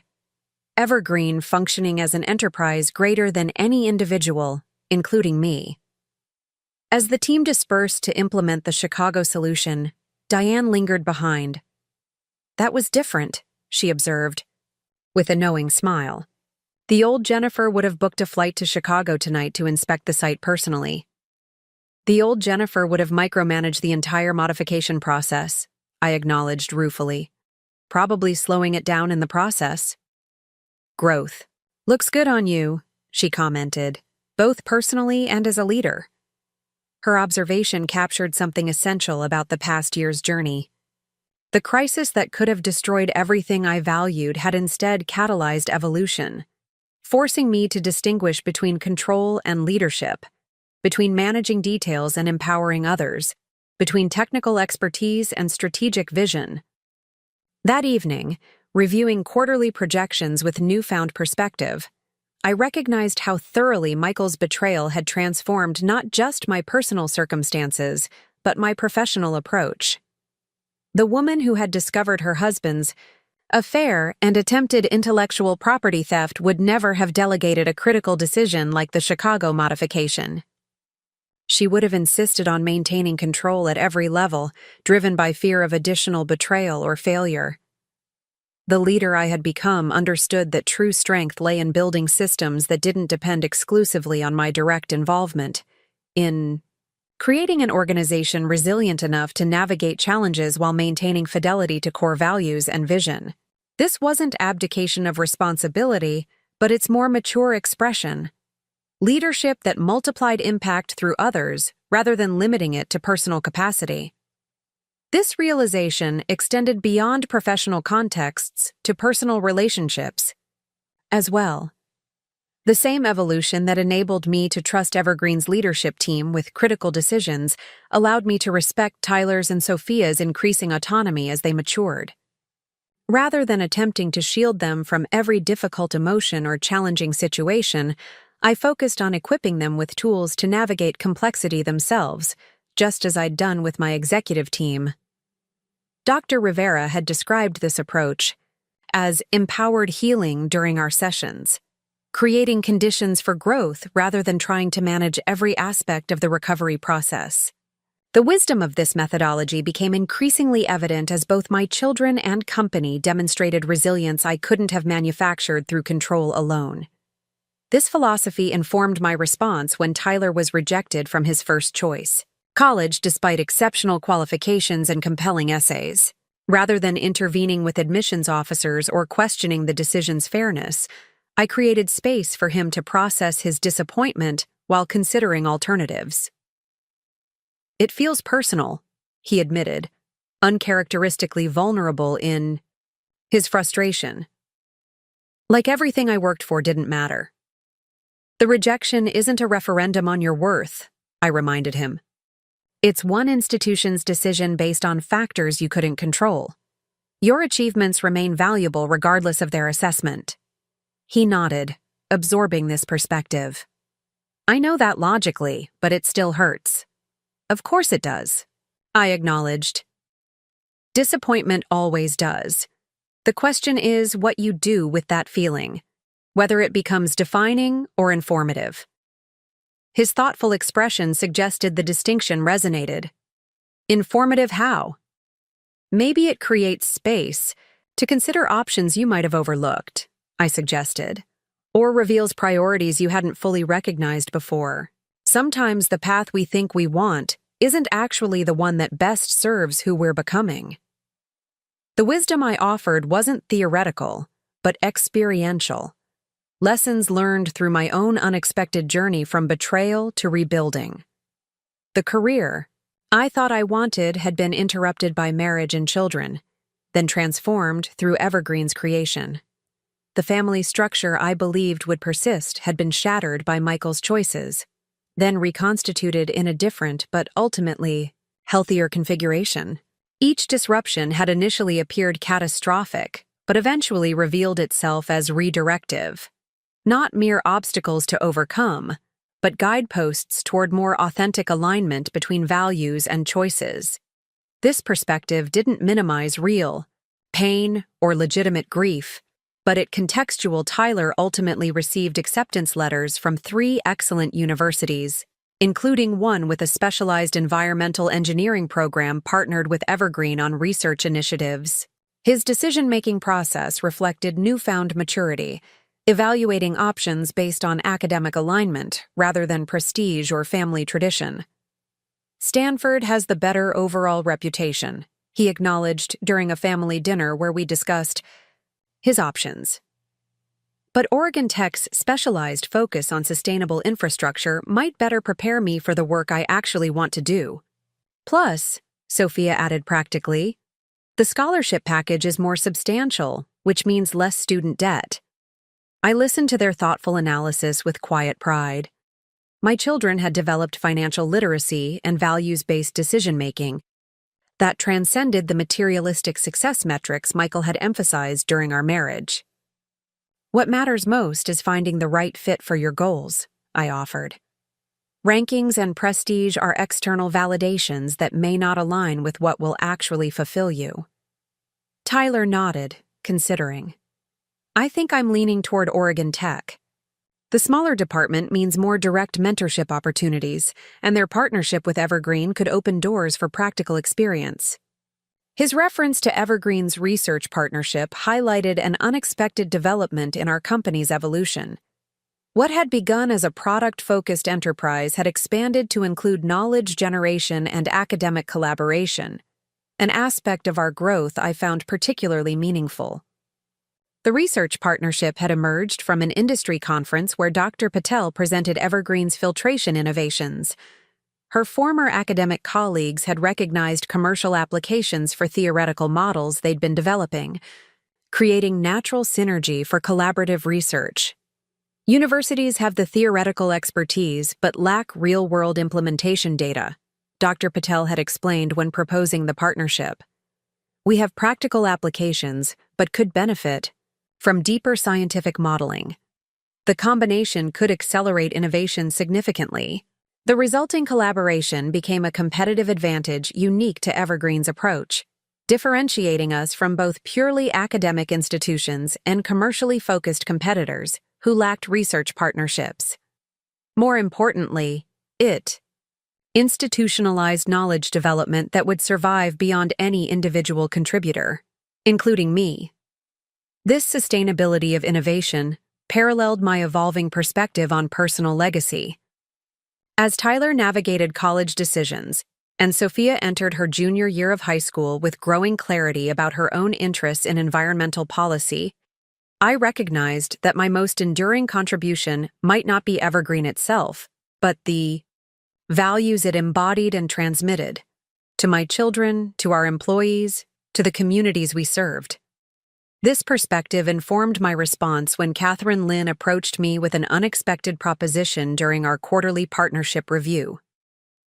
The Green Path Board is considering acquisitions to strengthen our municipal infrastructure division, she explained, sliding a folder across the conference table. Evergreen tops our strategic target list. I opened the folder to find acquisition, parameters that reflected Evergreen's significant market position, an offer price substantially above Marcus's already impressive valuation, retention packages for key executives, including generous equity in the combined entity, and operational autonomy within GreenPath's larger corporate structure. I'm flattered, I responded carefully, but Evergreen isn't currently positioned for acquisition. Catherine nodded, unsurprised. I anticipated that response, but the opportunity merited presentation. The offer remains open if circumstances change. Her gracious acceptance reflected the mutual respect that characterized our partnership. Rather than pressing or employing negotiation tactics, she acknowledged my position while leaving possibilities open for future consideration.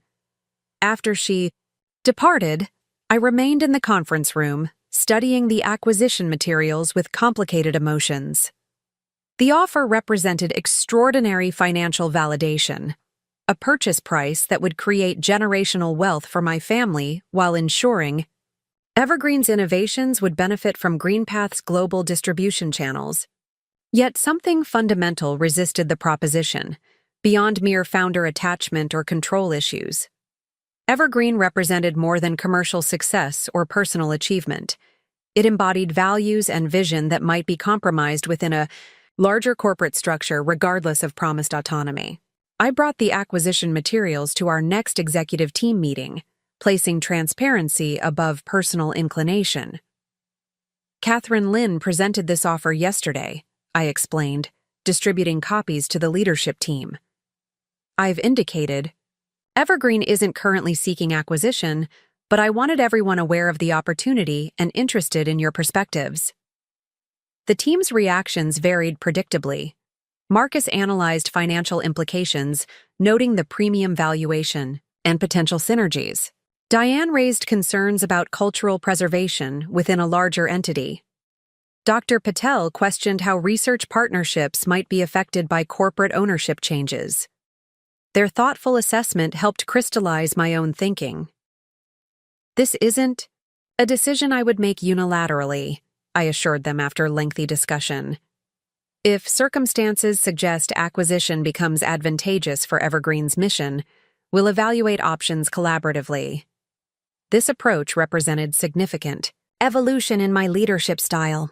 The founder, who had made unilateral decisions based on personal vision, had developed into a CEO who recognized the value of diverse perspectives in strategic assessment.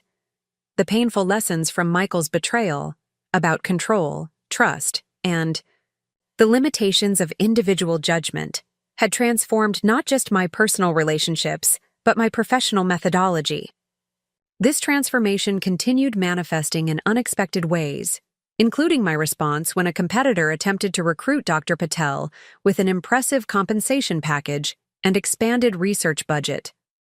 Rather than reacting defensively or immediately, countering with financial incentives, I invited her to discuss her professional aspirations openly. "I appreciate your transparency in sharing this opportunity," I told her during a private conversation in my office. "Beyond compensation, what aspects of the position appeal to you?" Her expression reflected surprise at the question's focus. "The dedicated research division would provide resources for experimental approaches that might not have immediate commercial applications," she acknowledged, "and the academic publication support would maintain my scientific credibility." I nodded, genuinely interested in her professional development rather than merely retaining her services. "Those are legitimate considerations for someone with your expertise and reputation. But I value Evergreen's implementation focus," she continued. "Theory without application has limited impact. The balance here between innovation and practical deployment aligns with my personal mission." Rather than leveraging this sentiment to secure her continued employment, I focused on addressing the legitimate professional needs she'd identified. "What if we established a formal research division within Evergreen? Not just our current application-focused development, but dedicated resources for exploratory innovation with appropriate academic partnership?" Her expression shifted from polite resignation to genuine interest. "That would address my primary consideration, but the budget requirements would be substantial." "Present me with a proposal," I invited. "If it advances Evergreen's long-term innovation capacity while supporting your professional development, we'll find appropriate resources." The conversation ended without immediate resolution. She would consider both opportunities and make her decision based on professional alignment rather than loyalty pressure. This approach represented trust in both her judgment and Evergreen's inherent value proposition, moving beyond traditional retention tactics to authentic engagement with talented contributors' legitimate aspirations. Dr. Patel ultimately declined the competitor's offer, instead developing a comprehensive proposal for Evergreen's advanced research division that became a cornerstone of our innovation strategy. The division formalized our academic partnerships while creating space for exploratory research beyond immediate commercial applications, expanding our innovation pipeline while enhancing our reputation within scientific communities. This organizational evolution paralleled personal developments as Michael and Amanda's wedding approached, creating another milestone in our family's ongoing adjustment to reconfigured relationships. Though I wouldn't attend the ceremony, my children would participate, Tyler as reluctant groomsman, Sophia as even more ambivalent bridesmaid. Their mixed feelings emerged during family dinner conversations, revealing lingering emotional complexity beneath surface acceptance. "Dad wants the perfect blended family picture," Sophia observed with characteristic directness. "Like we've all just moved on and everything's fine now." "Are you uncomfortable participating?" I asked carefully, maintaining neutral expression to avoid influencing her response. She considered the question seriously. "Not uncomfortable exactly, just, I don't want to pretend this is all normal and great. It still feels weird that he's marrying someone who helped him lie to us."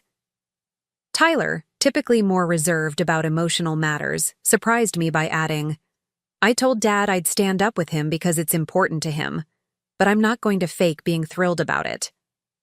Their honest assessment reflected healthy boundary development, agreeing to participate out of respect for their relationship with Michael while maintaining appropriate emotional authenticity.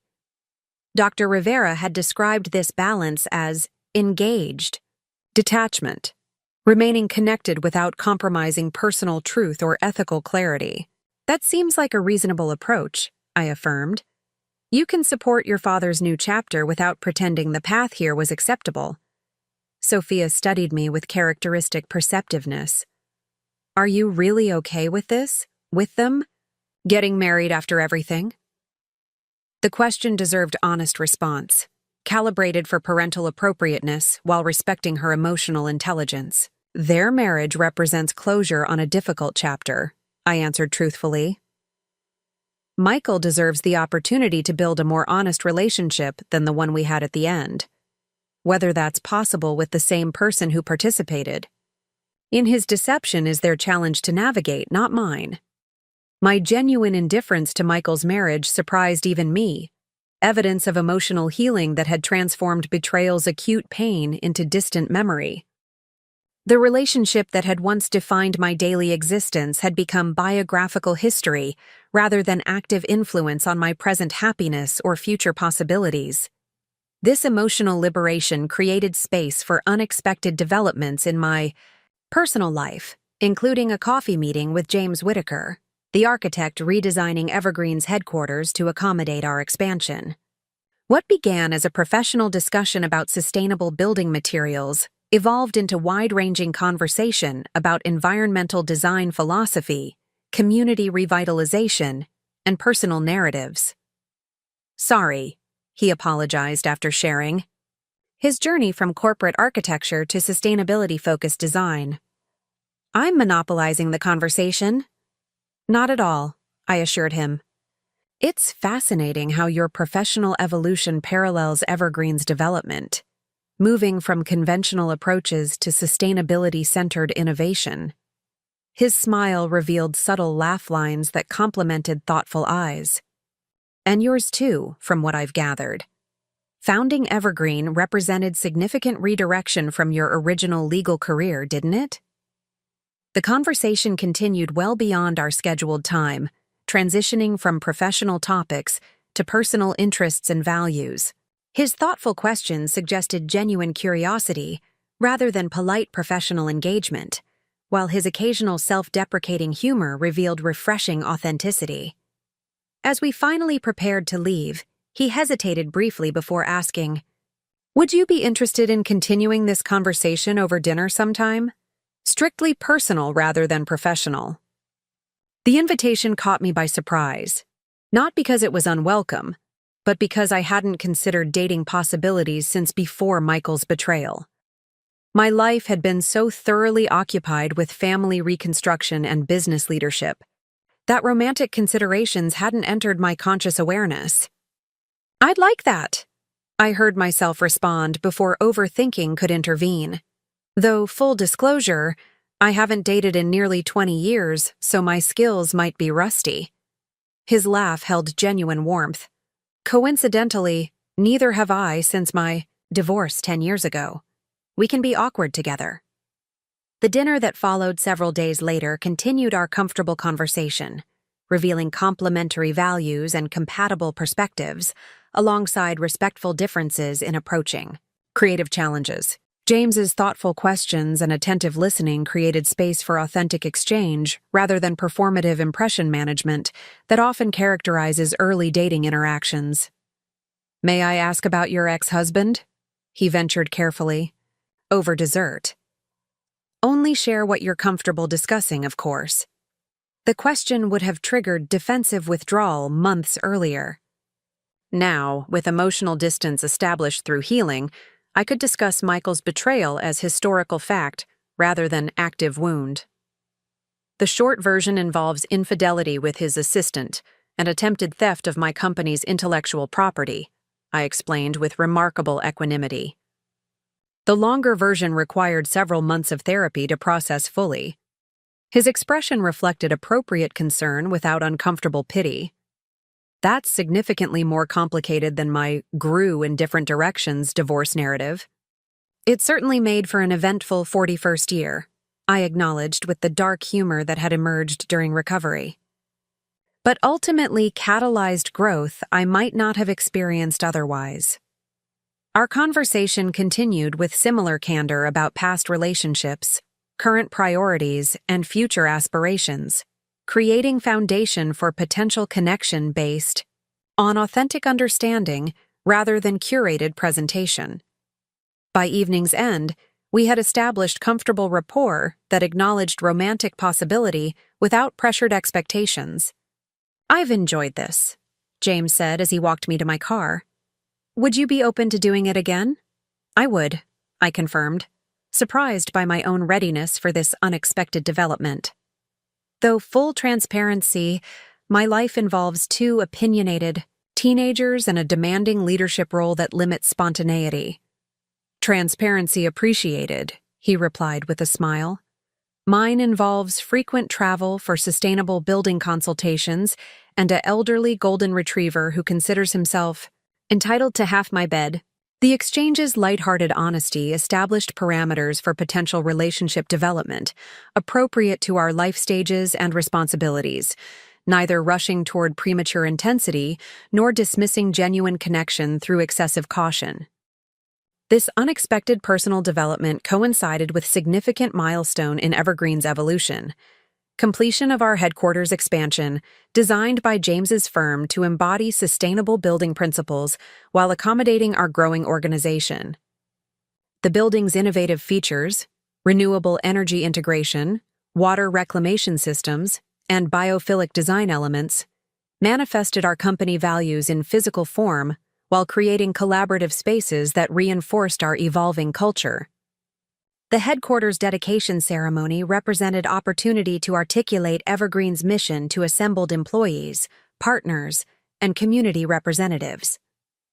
Standing before the gathered audience, I reflected on the journey from garage startup to industry leader, a path marked by challenges overcome and opportunities seized. Evergreen began with a simple question, I told the assembled group. How might we transform water infrastructure from resource depletion to sustainable regeneration? That question has guided our innovation through expanding applications and organizational growth, remaining our North Star as markets and methods evolved. I gestured toward the building behind me, its living walls and solar integration representing physical manifestation of our corporate values. This headquarters embodies our commitment to alignment between stated principles and operational practices.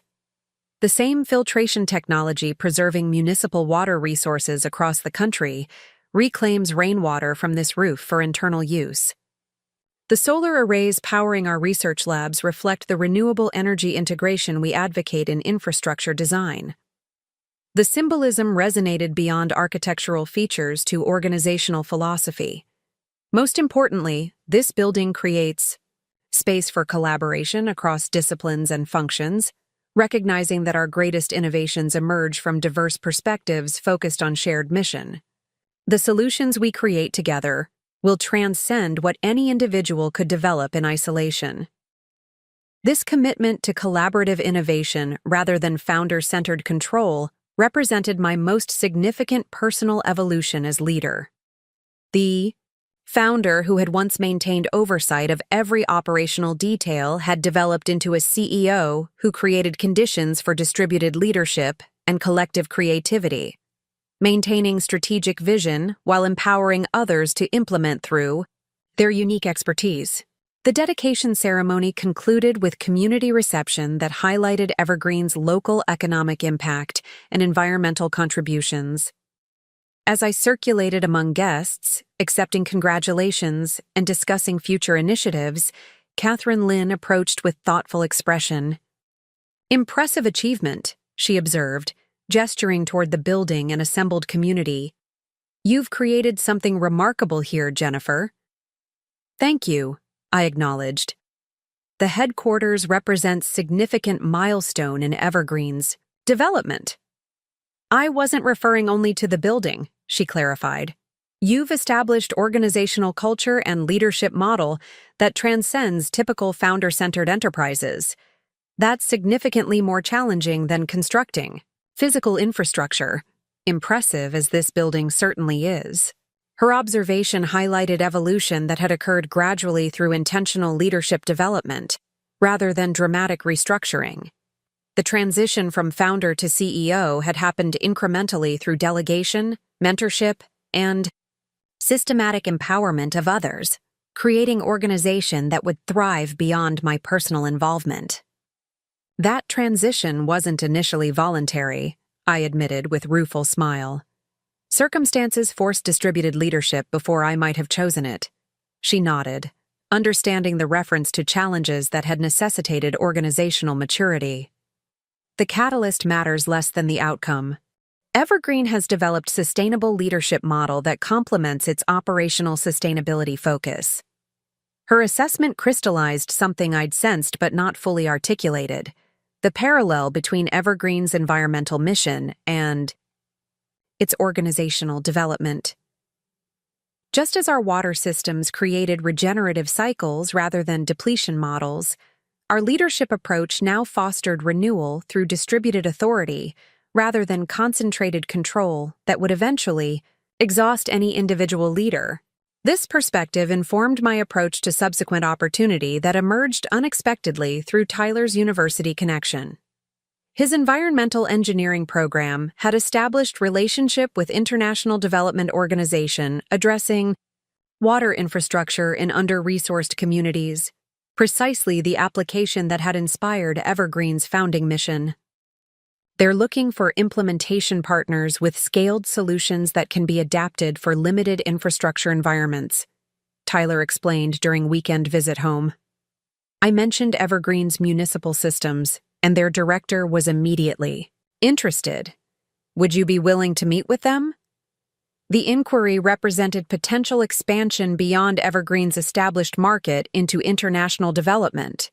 Opportunity aligned with our mission but requiring significant adaptation of existing business models. Rather than making unilateral assessment, I convened cross-functional team to evaluate feasibility and strategic alignment. The technical modifications are feasible, Dr. Patel confirmed during evaluation meeting. Our modular design architecture allows reconfiguration for lower resource environments without compromising core filtration efficiency. The financial model requires reconceptualization, Marcus added. Traditional ROI metrics won't apply, but alternative funding sources through development partnerships could create sustainable implementation structure.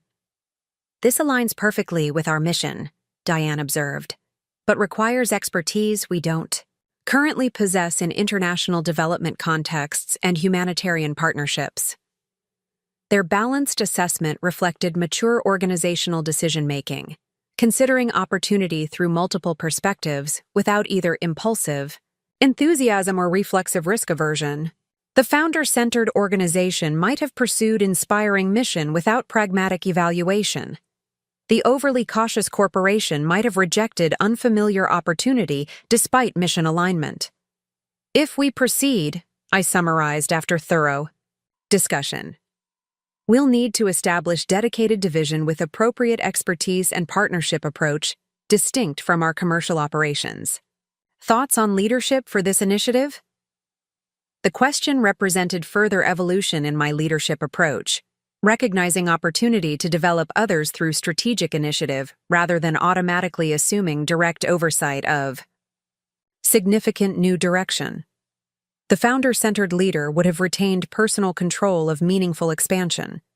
The mature CEO created leadership development opportunity through thoughtful delegation. Rachel Carter has relevant background, Diane suggested, referencing my executive assistant's previous experience with international nonprofits. She's expressed interest in greater responsibility, and her project management skills are exceptional. The recommendation surprised me, as I hadn't considered Rachel for leadership role despite her demonstrated capabilities. My hesitation reflected lingering blind spot, viewing long-term executive assistant primarily through support role rather than recognizing leadership potential demonstrated through increasingly complex project management. Excellent suggestion, I acknowledged, mentally noting this oversight for further reflection. Let's discuss development plan that would prepare her for this responsibility while assembling appropriate team.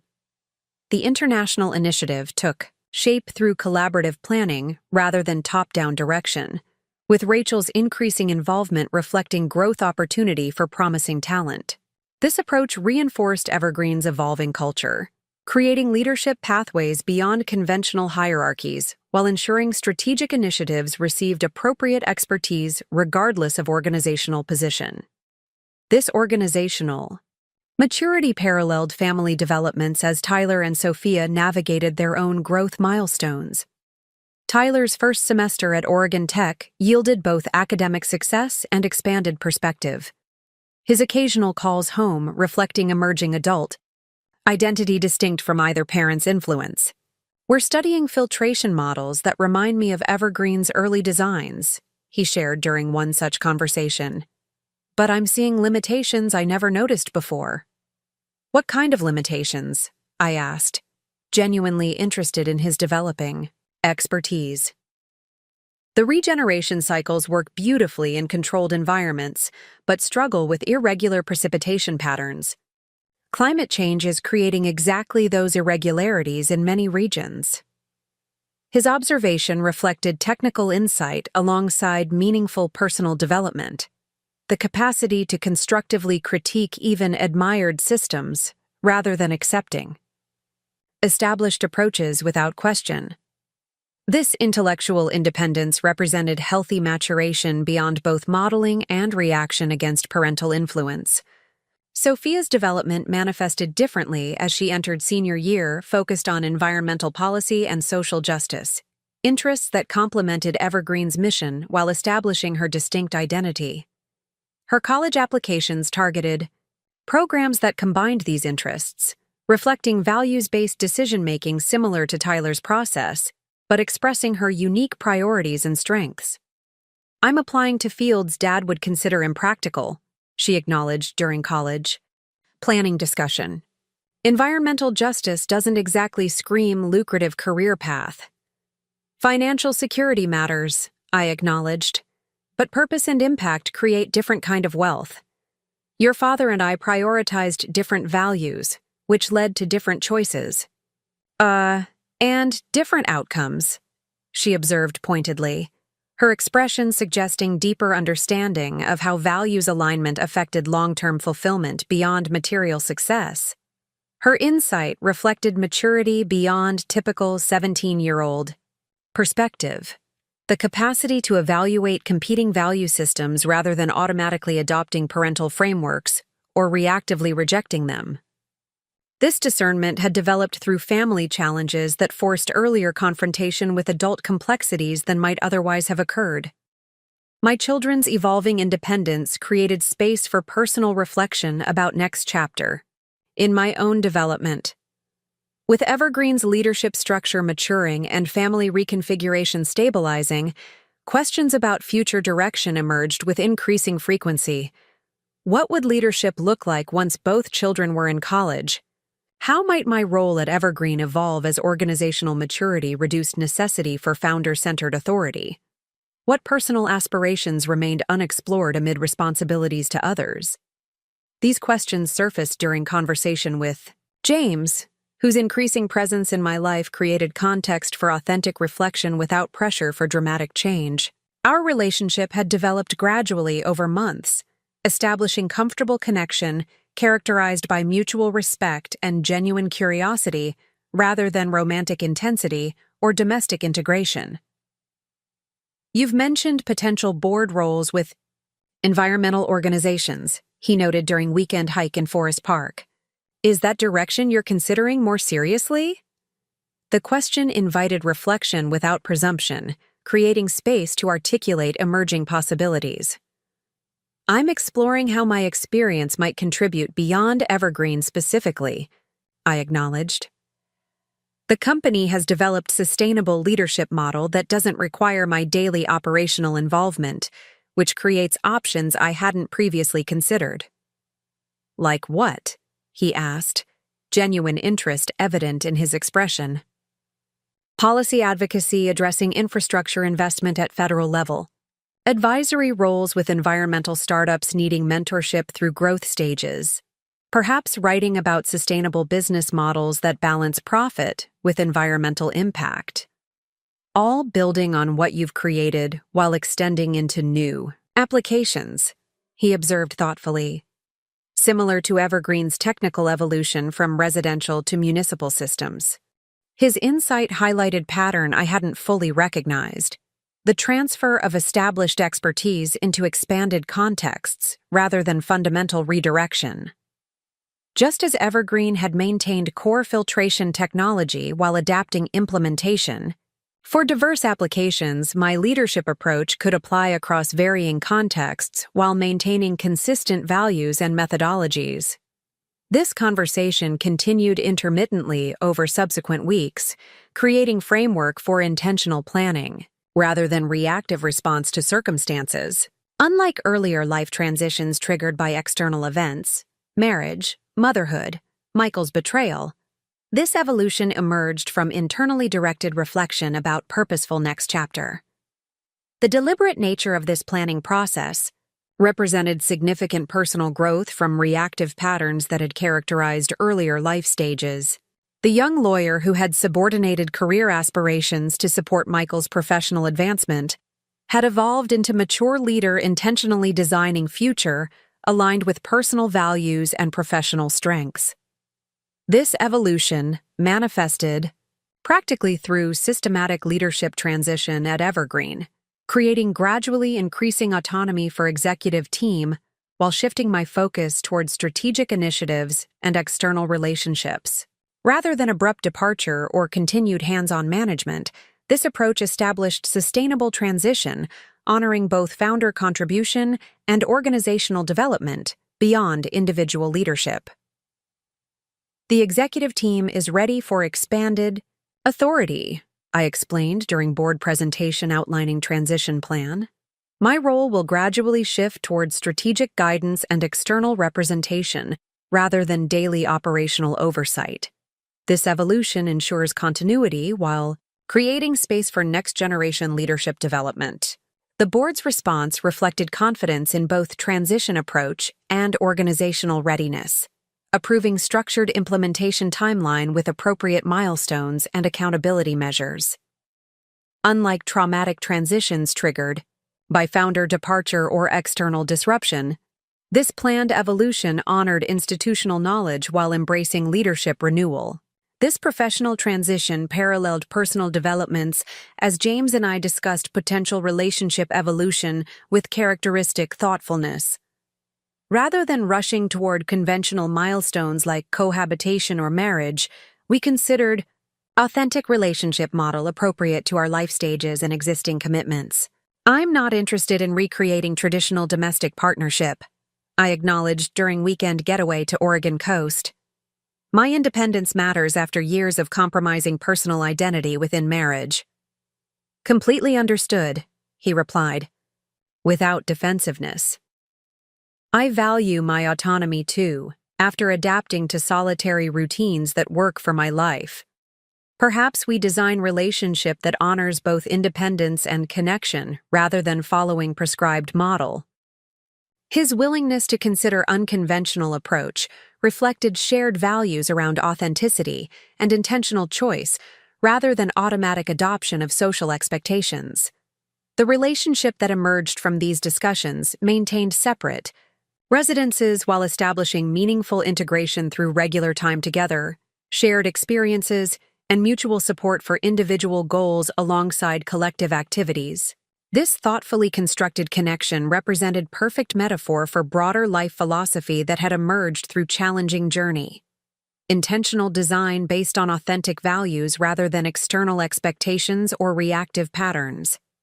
The same principles that guided Evergreen's sustainable water systems, regenerative cycles, balanced resource exchange, adaptability within core integrity, now informed personal and professional choices across contexts. The anniversary dinner, that had revealed Michael's betrayal and Amanda's participation, had initially appeared catastrophic. The destruction of family structure and potential devastation of business I'd built. Yet the systematic response to that crisis had catalyzed transformation more valuable than what had been threatened. Organizational maturity beyond founder dependence, family relationships based on authentic connection rather than obligatory, roles, and personal identity grounded in intrinsic worth rather than external validation. This perspective crystallized during Evergreen's 5th annual Sustainability Summit, where industry leaders gathered to discuss environmental innovation and implementation challenges. Standing at podium to deliver opening remarks, I surveyed assembled audience representing journey from isolated startup to industry influence, partners, competitors, policy advocates, and academic collaborators united by shared commitment to environmental impact through practical innovation. Sustainable systems require both resilience and adaptability, I began, the principle applying equally to organizational development and personal growth. The capacity to maintain core integrity while evolving in response to changing conditions. The balance between preservation and transformation that characterizes truly regenerative models. The audience's engaged attention reflected recognition of truth that transcended technical application to broader philosophy. Evergreen's journey embodies this balance, maintaining founding mission while evolving implementation approaches as context changed.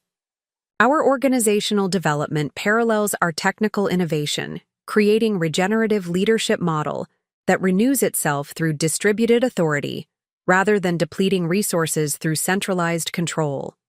This observation represented both professional philosophy and personal testimony, the integration of leadership principles with lived experience that gave abstract concepts practical credibility. The woman delivering these remarks had been forged through challenge that could have destroyed what she valued most, emerging with deeper understanding of both resilience and regeneration than theoretical knowledge alone could provide. The most sustainable resource isn't found in technical innovation alone, I concluded, but in human capacity for purposeful adaptation. The recognition that challenges which appear destructive often create possibility for regeneration stronger than what existed before. The understanding that intentional response to disruption determines whether change becomes devastating or transformative. The substantial applause that followed suggested resonance beyond polite professional acknowledgement, recognition of truth that applied across contexts from organizational development to personal resilience. The principles that had guided Evergreen's evolution from garage startup to industry leader had paralleled my own journey from betrayed spouse to empowered individual, creating integrated philosophy, authentically embodied rather than artificially adopted. As Summit continued with technical presentations and implementation case studies, I found myself reflecting on distance traveled from that devastating anniversary dinner. Not just chronologically, but developmentally. The woman whose husband and his mistress had demanded half of her business. Empire had responded not with helpless victimization, but with strategic reclamation of what truly mattered, ultimately creating something more valuable than what had been threatened. The empire I'd built while Michael pursued his affair had never been contained in technical patents or corporate valuation, though those certainly represented meaningful achievement. Its true substance existed in values manifested through action, in relationships based on authentic contribution rather than exploitation, in purpose-driven innovation that transcended profit motivation without ignoring financial sustainability. That empire continued expanding not through defensive protection but through generous transmission, to children developing their own purpose-aligned paths, to employees growing through leadership opportunities, to communities benefiting from sustainable infrastructure, to industry influenced by demonstrated alternatives to extractive business models. This perspective transformed the anniversary dinner confrontation from devastating ending to catalytic beginning, not minimizing genuine pain experienced, but recognizing transformative possibility within apparent destruction. The mistress who demanded half had inadvertently created conditions for doubling what truly mattered, though neither she nor Michael could have anticipated this outcome from their calculated betrayal. Such transformation rarely follows linear progression, moving instead through cycles of disruption, reclamation, and regeneration that mirror natural systems. The sustainable business empire built amid personal betrayal embodied this cyclical renewal, maintaining core integrity while evolving through challenge into more resilient manifestation of founding vision. This integrated understanding represented the most valuable outcome of difficult journey, not just surviving betrayal or protecting business assets, but developing philosophy that transcended specific circumstances to inform authentic life design across contexts. The empire built would continue evolving through intentional adaptation rather than remaining static achievement to be merely defended against threat.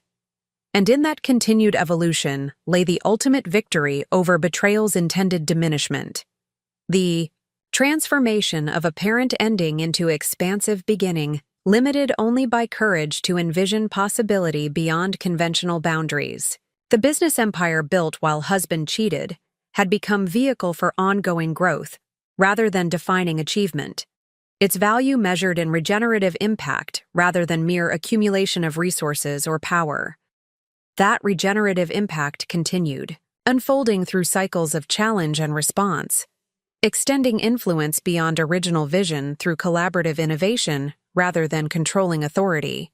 The journey that began with betrayal's painful revelation continued through intentional transformation, creating legacy more valuable than what had initially appeared threatened by anniversary dinner's devastating demand.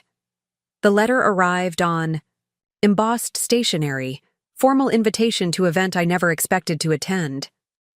Evergreen Innovations induction into Oregon's Business Hall of Fame.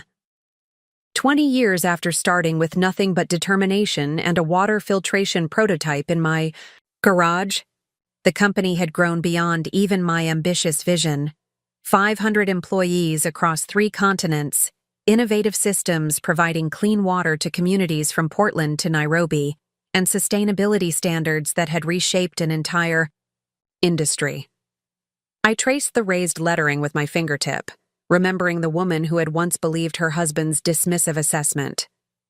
A nice hobby, Jennifer, but let's be realistic about its potential. That woman seemed distant now, almost unrecognizable in her eager acceptance of artificial limitations and borrowed beliefs about her own capabilities. "Are you going to RSVP or just stare at it all day?" Sophia teased, leaning against my home office doorway.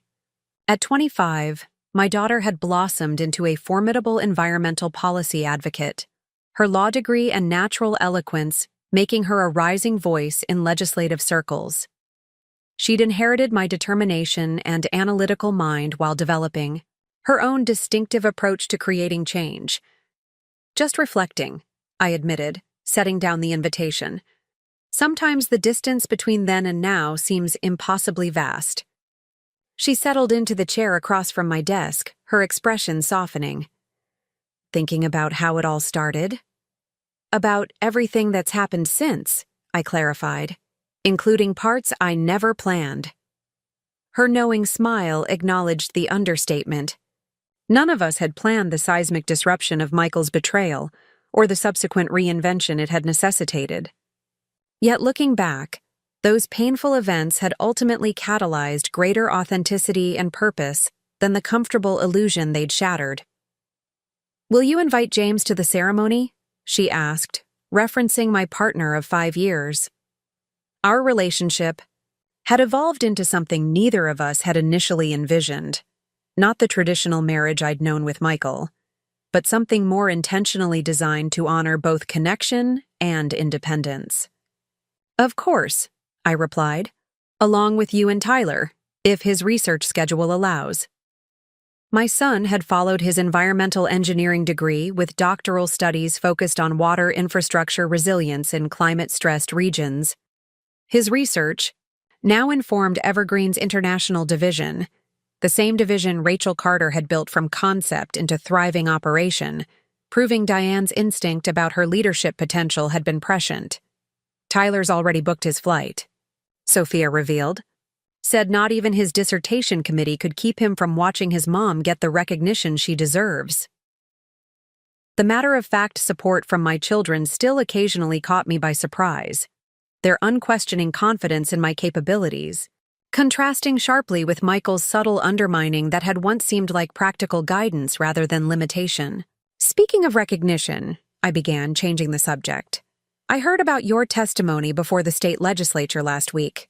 The video is making quite an impression online."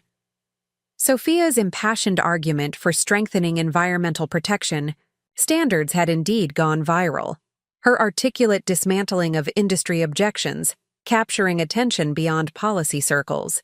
While she brushed off the attention with characteristic humility, Her growing influence demonstrated impact beyond anything I could have orchestrated through direct intervention in her path. Just applying what I've learned from watching you. All these years, she demurred. Speaking truth to power while offering practical solutions. Her assessment highlighted the unintentional legacy that had emerged through lived example rather than deliberate instruction. Values demonstrated through consistent action during both triumph and adversity.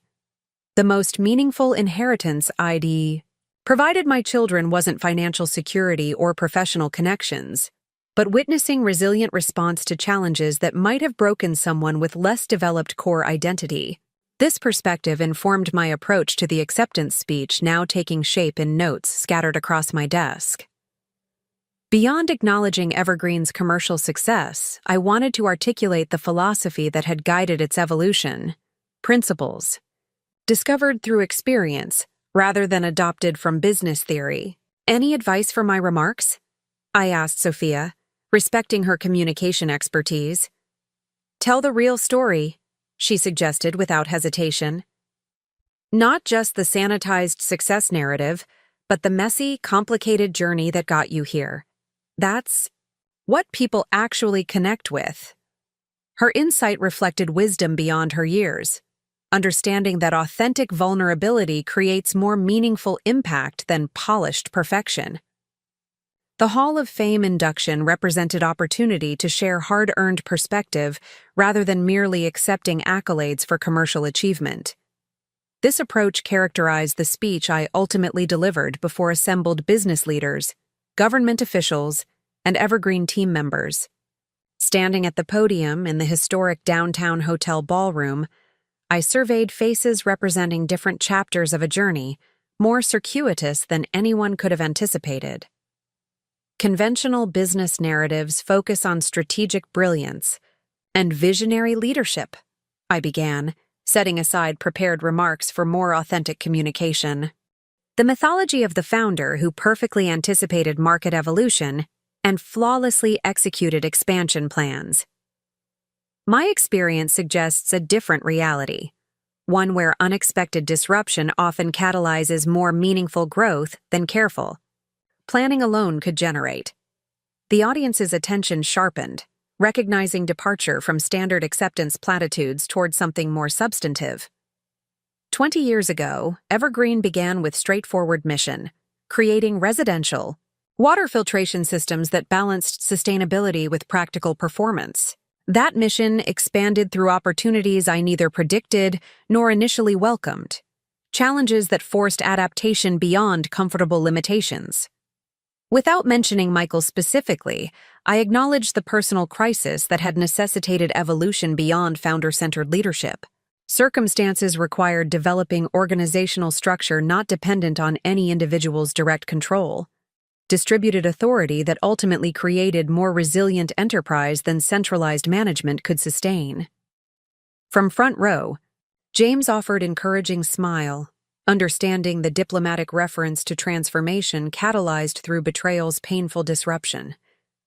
Beside him, Tyler and Sophia exchanged knowing glances, recognizing the understated description of family reconfiguration that had ultimately strengthened, rather than diminished, our collective resilience.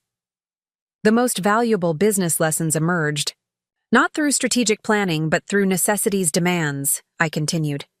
Learning to distinguish between controlling outcomes and influencing direction.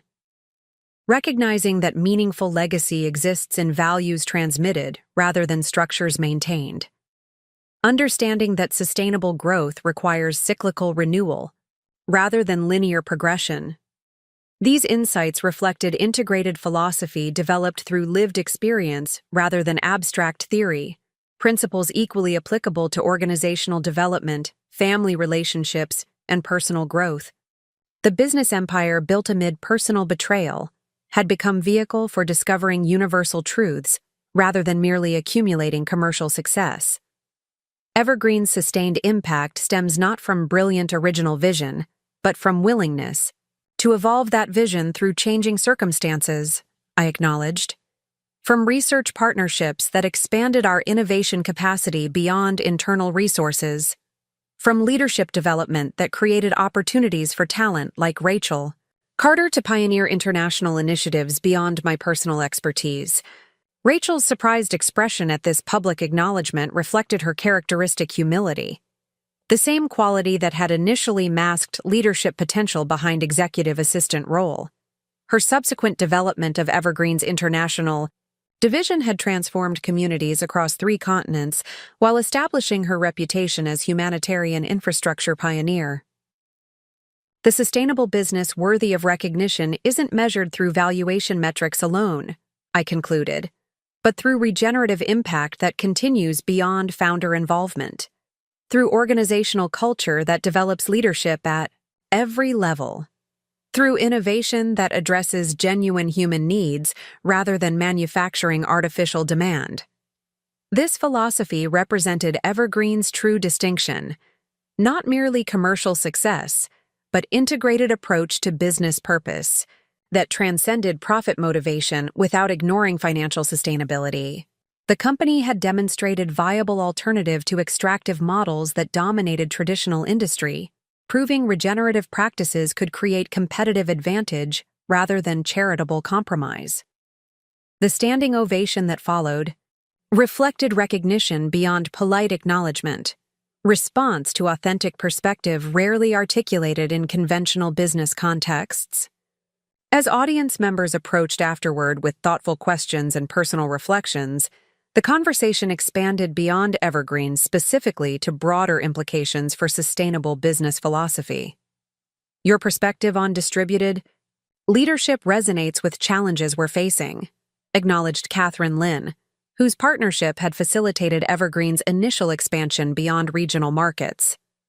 The transition from founder-centered authority to sustainable organizational structure represents our current growing pain. The most challenging aspect isn't structural but psychological, I observed, sharing insight from personal experience. Recognizing that meaningful influence doesn't require controlling every operational decision, that strategic vision can manifest through others' implementation without diminishing its integrity. This understanding had developed through necessity rather than theoretical exploration, forced evolution when personal crisis eliminated capacity for micromanagement. The betrayal that might have destroyed everything valuable had instead catalyzed organizational maturity beyond what planned transition could have achieved. Later that evening, celebrating with family and close colleagues at intimate dinner gathering, the conversation continued exploring connections between professional achievement and personal development. James raised glass in thoughtful toast that captured this integration. To building something that reflects your values while creating space for others to contribute their unique gifts. His understanding highlighted why our relationship had flourished while maintaining unconventional structure.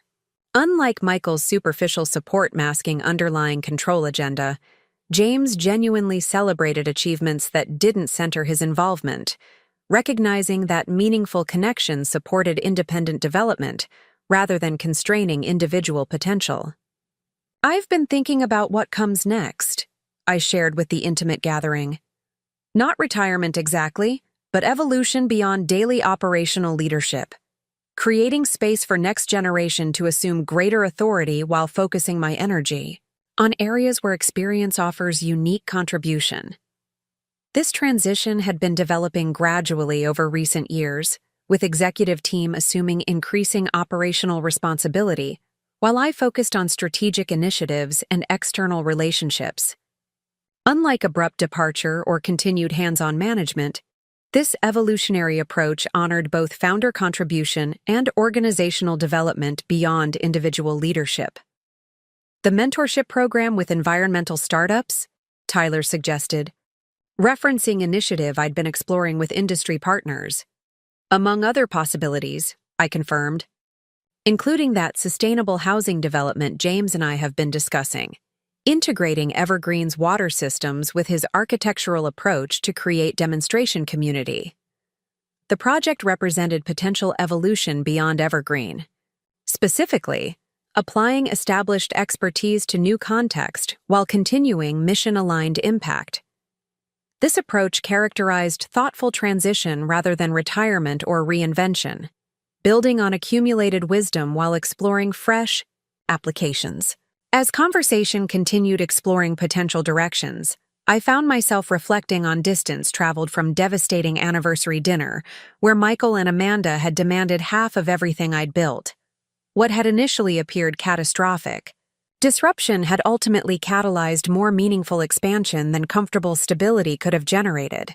The business empire threatened by their betrayal had not merely survived but thrived through trauma-induced transformation, evolving beyond vulnerable founder dependence into resilient enterprise with distributed leadership and regenerative impact. The family structure they had carelessly fractured had reconstituted into more authentic connections based on shared values rather than obligatory roles. Most significantly, the woman they had underestimated had discovered capacities beyond what comfortable circumstances might have revealed, developing integrated philosophy that transcended specific business application to inform authentic life. Design across contexts. The empire built while husband cheated had ultimately created foundation for ongoing evolution rather than static achievement requiring defensive protection. This perspective transformed the anniversary dinner confrontation from devastating ending to catalytic beginning, not minimizing genuine pain experienced, but recognizing transformative possibility within apparent destruction. The mistress who demanded half had inadvertently created conditions for doubling what truly mattered, though neither she nor Michael could have anticipated this outcome from their calculated betrayal. Such transformation rarely follows linear progression, moving, instead, through cycles of disruption, reclamation, and regeneration that mirror natural systems. The sustainable business empire built amid personal betrayal embodied this cyclical renewal, maintaining core integrity while evolving through challenge into more resilient manifestation of founding vision. This understanding represented the most valuable outcome of difficult journey, not just surviving betrayal or protecting business assets, but developing philosophy that informed authentic life design through intentional choice rather than reactive response or external expectation. The empire built would continue evolving through purposeful adaptation, its value measured through regenerative impact rather than mere accumulation.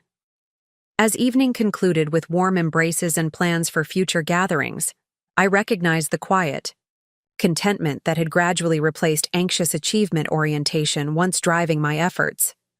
The woman who had once defined success through external validation had evolved into someone who recognized intrinsic worth independent of others. Assessment: maintaining ambitious standards while releasing attachment to specific outcomes. This internal transformation represented the most meaningful aspect of journey catalyzed through betrayal's painful revelation. Not just rebuilding external circumstances, but discovering authentic identity beyond roles and relationships that had previously defined self-perception. The business empire built while husband cheated had ultimately facilitated personal reclamation more valuable than commercial success alone. Standing on hotel balcony overlooking Portland's twinkling cityscape, James joined me in comfortable silence that reflected relationship built on mutual respect rather than performative interaction. "Proud of you," he offered simply, understanding significance beyond evening's formal recognition.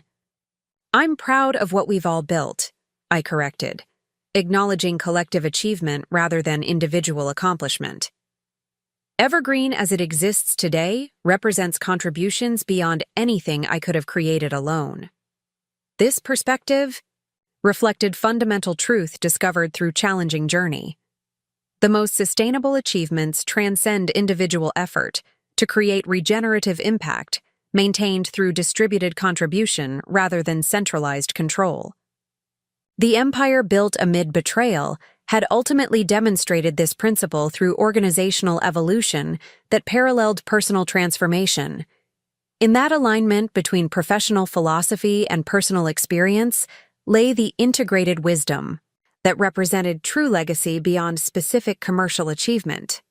understanding that continued to inform intentional choices across contexts while creating foundation for ongoing evolution, limited only by courage to envision possibility beyond conventional boundaries.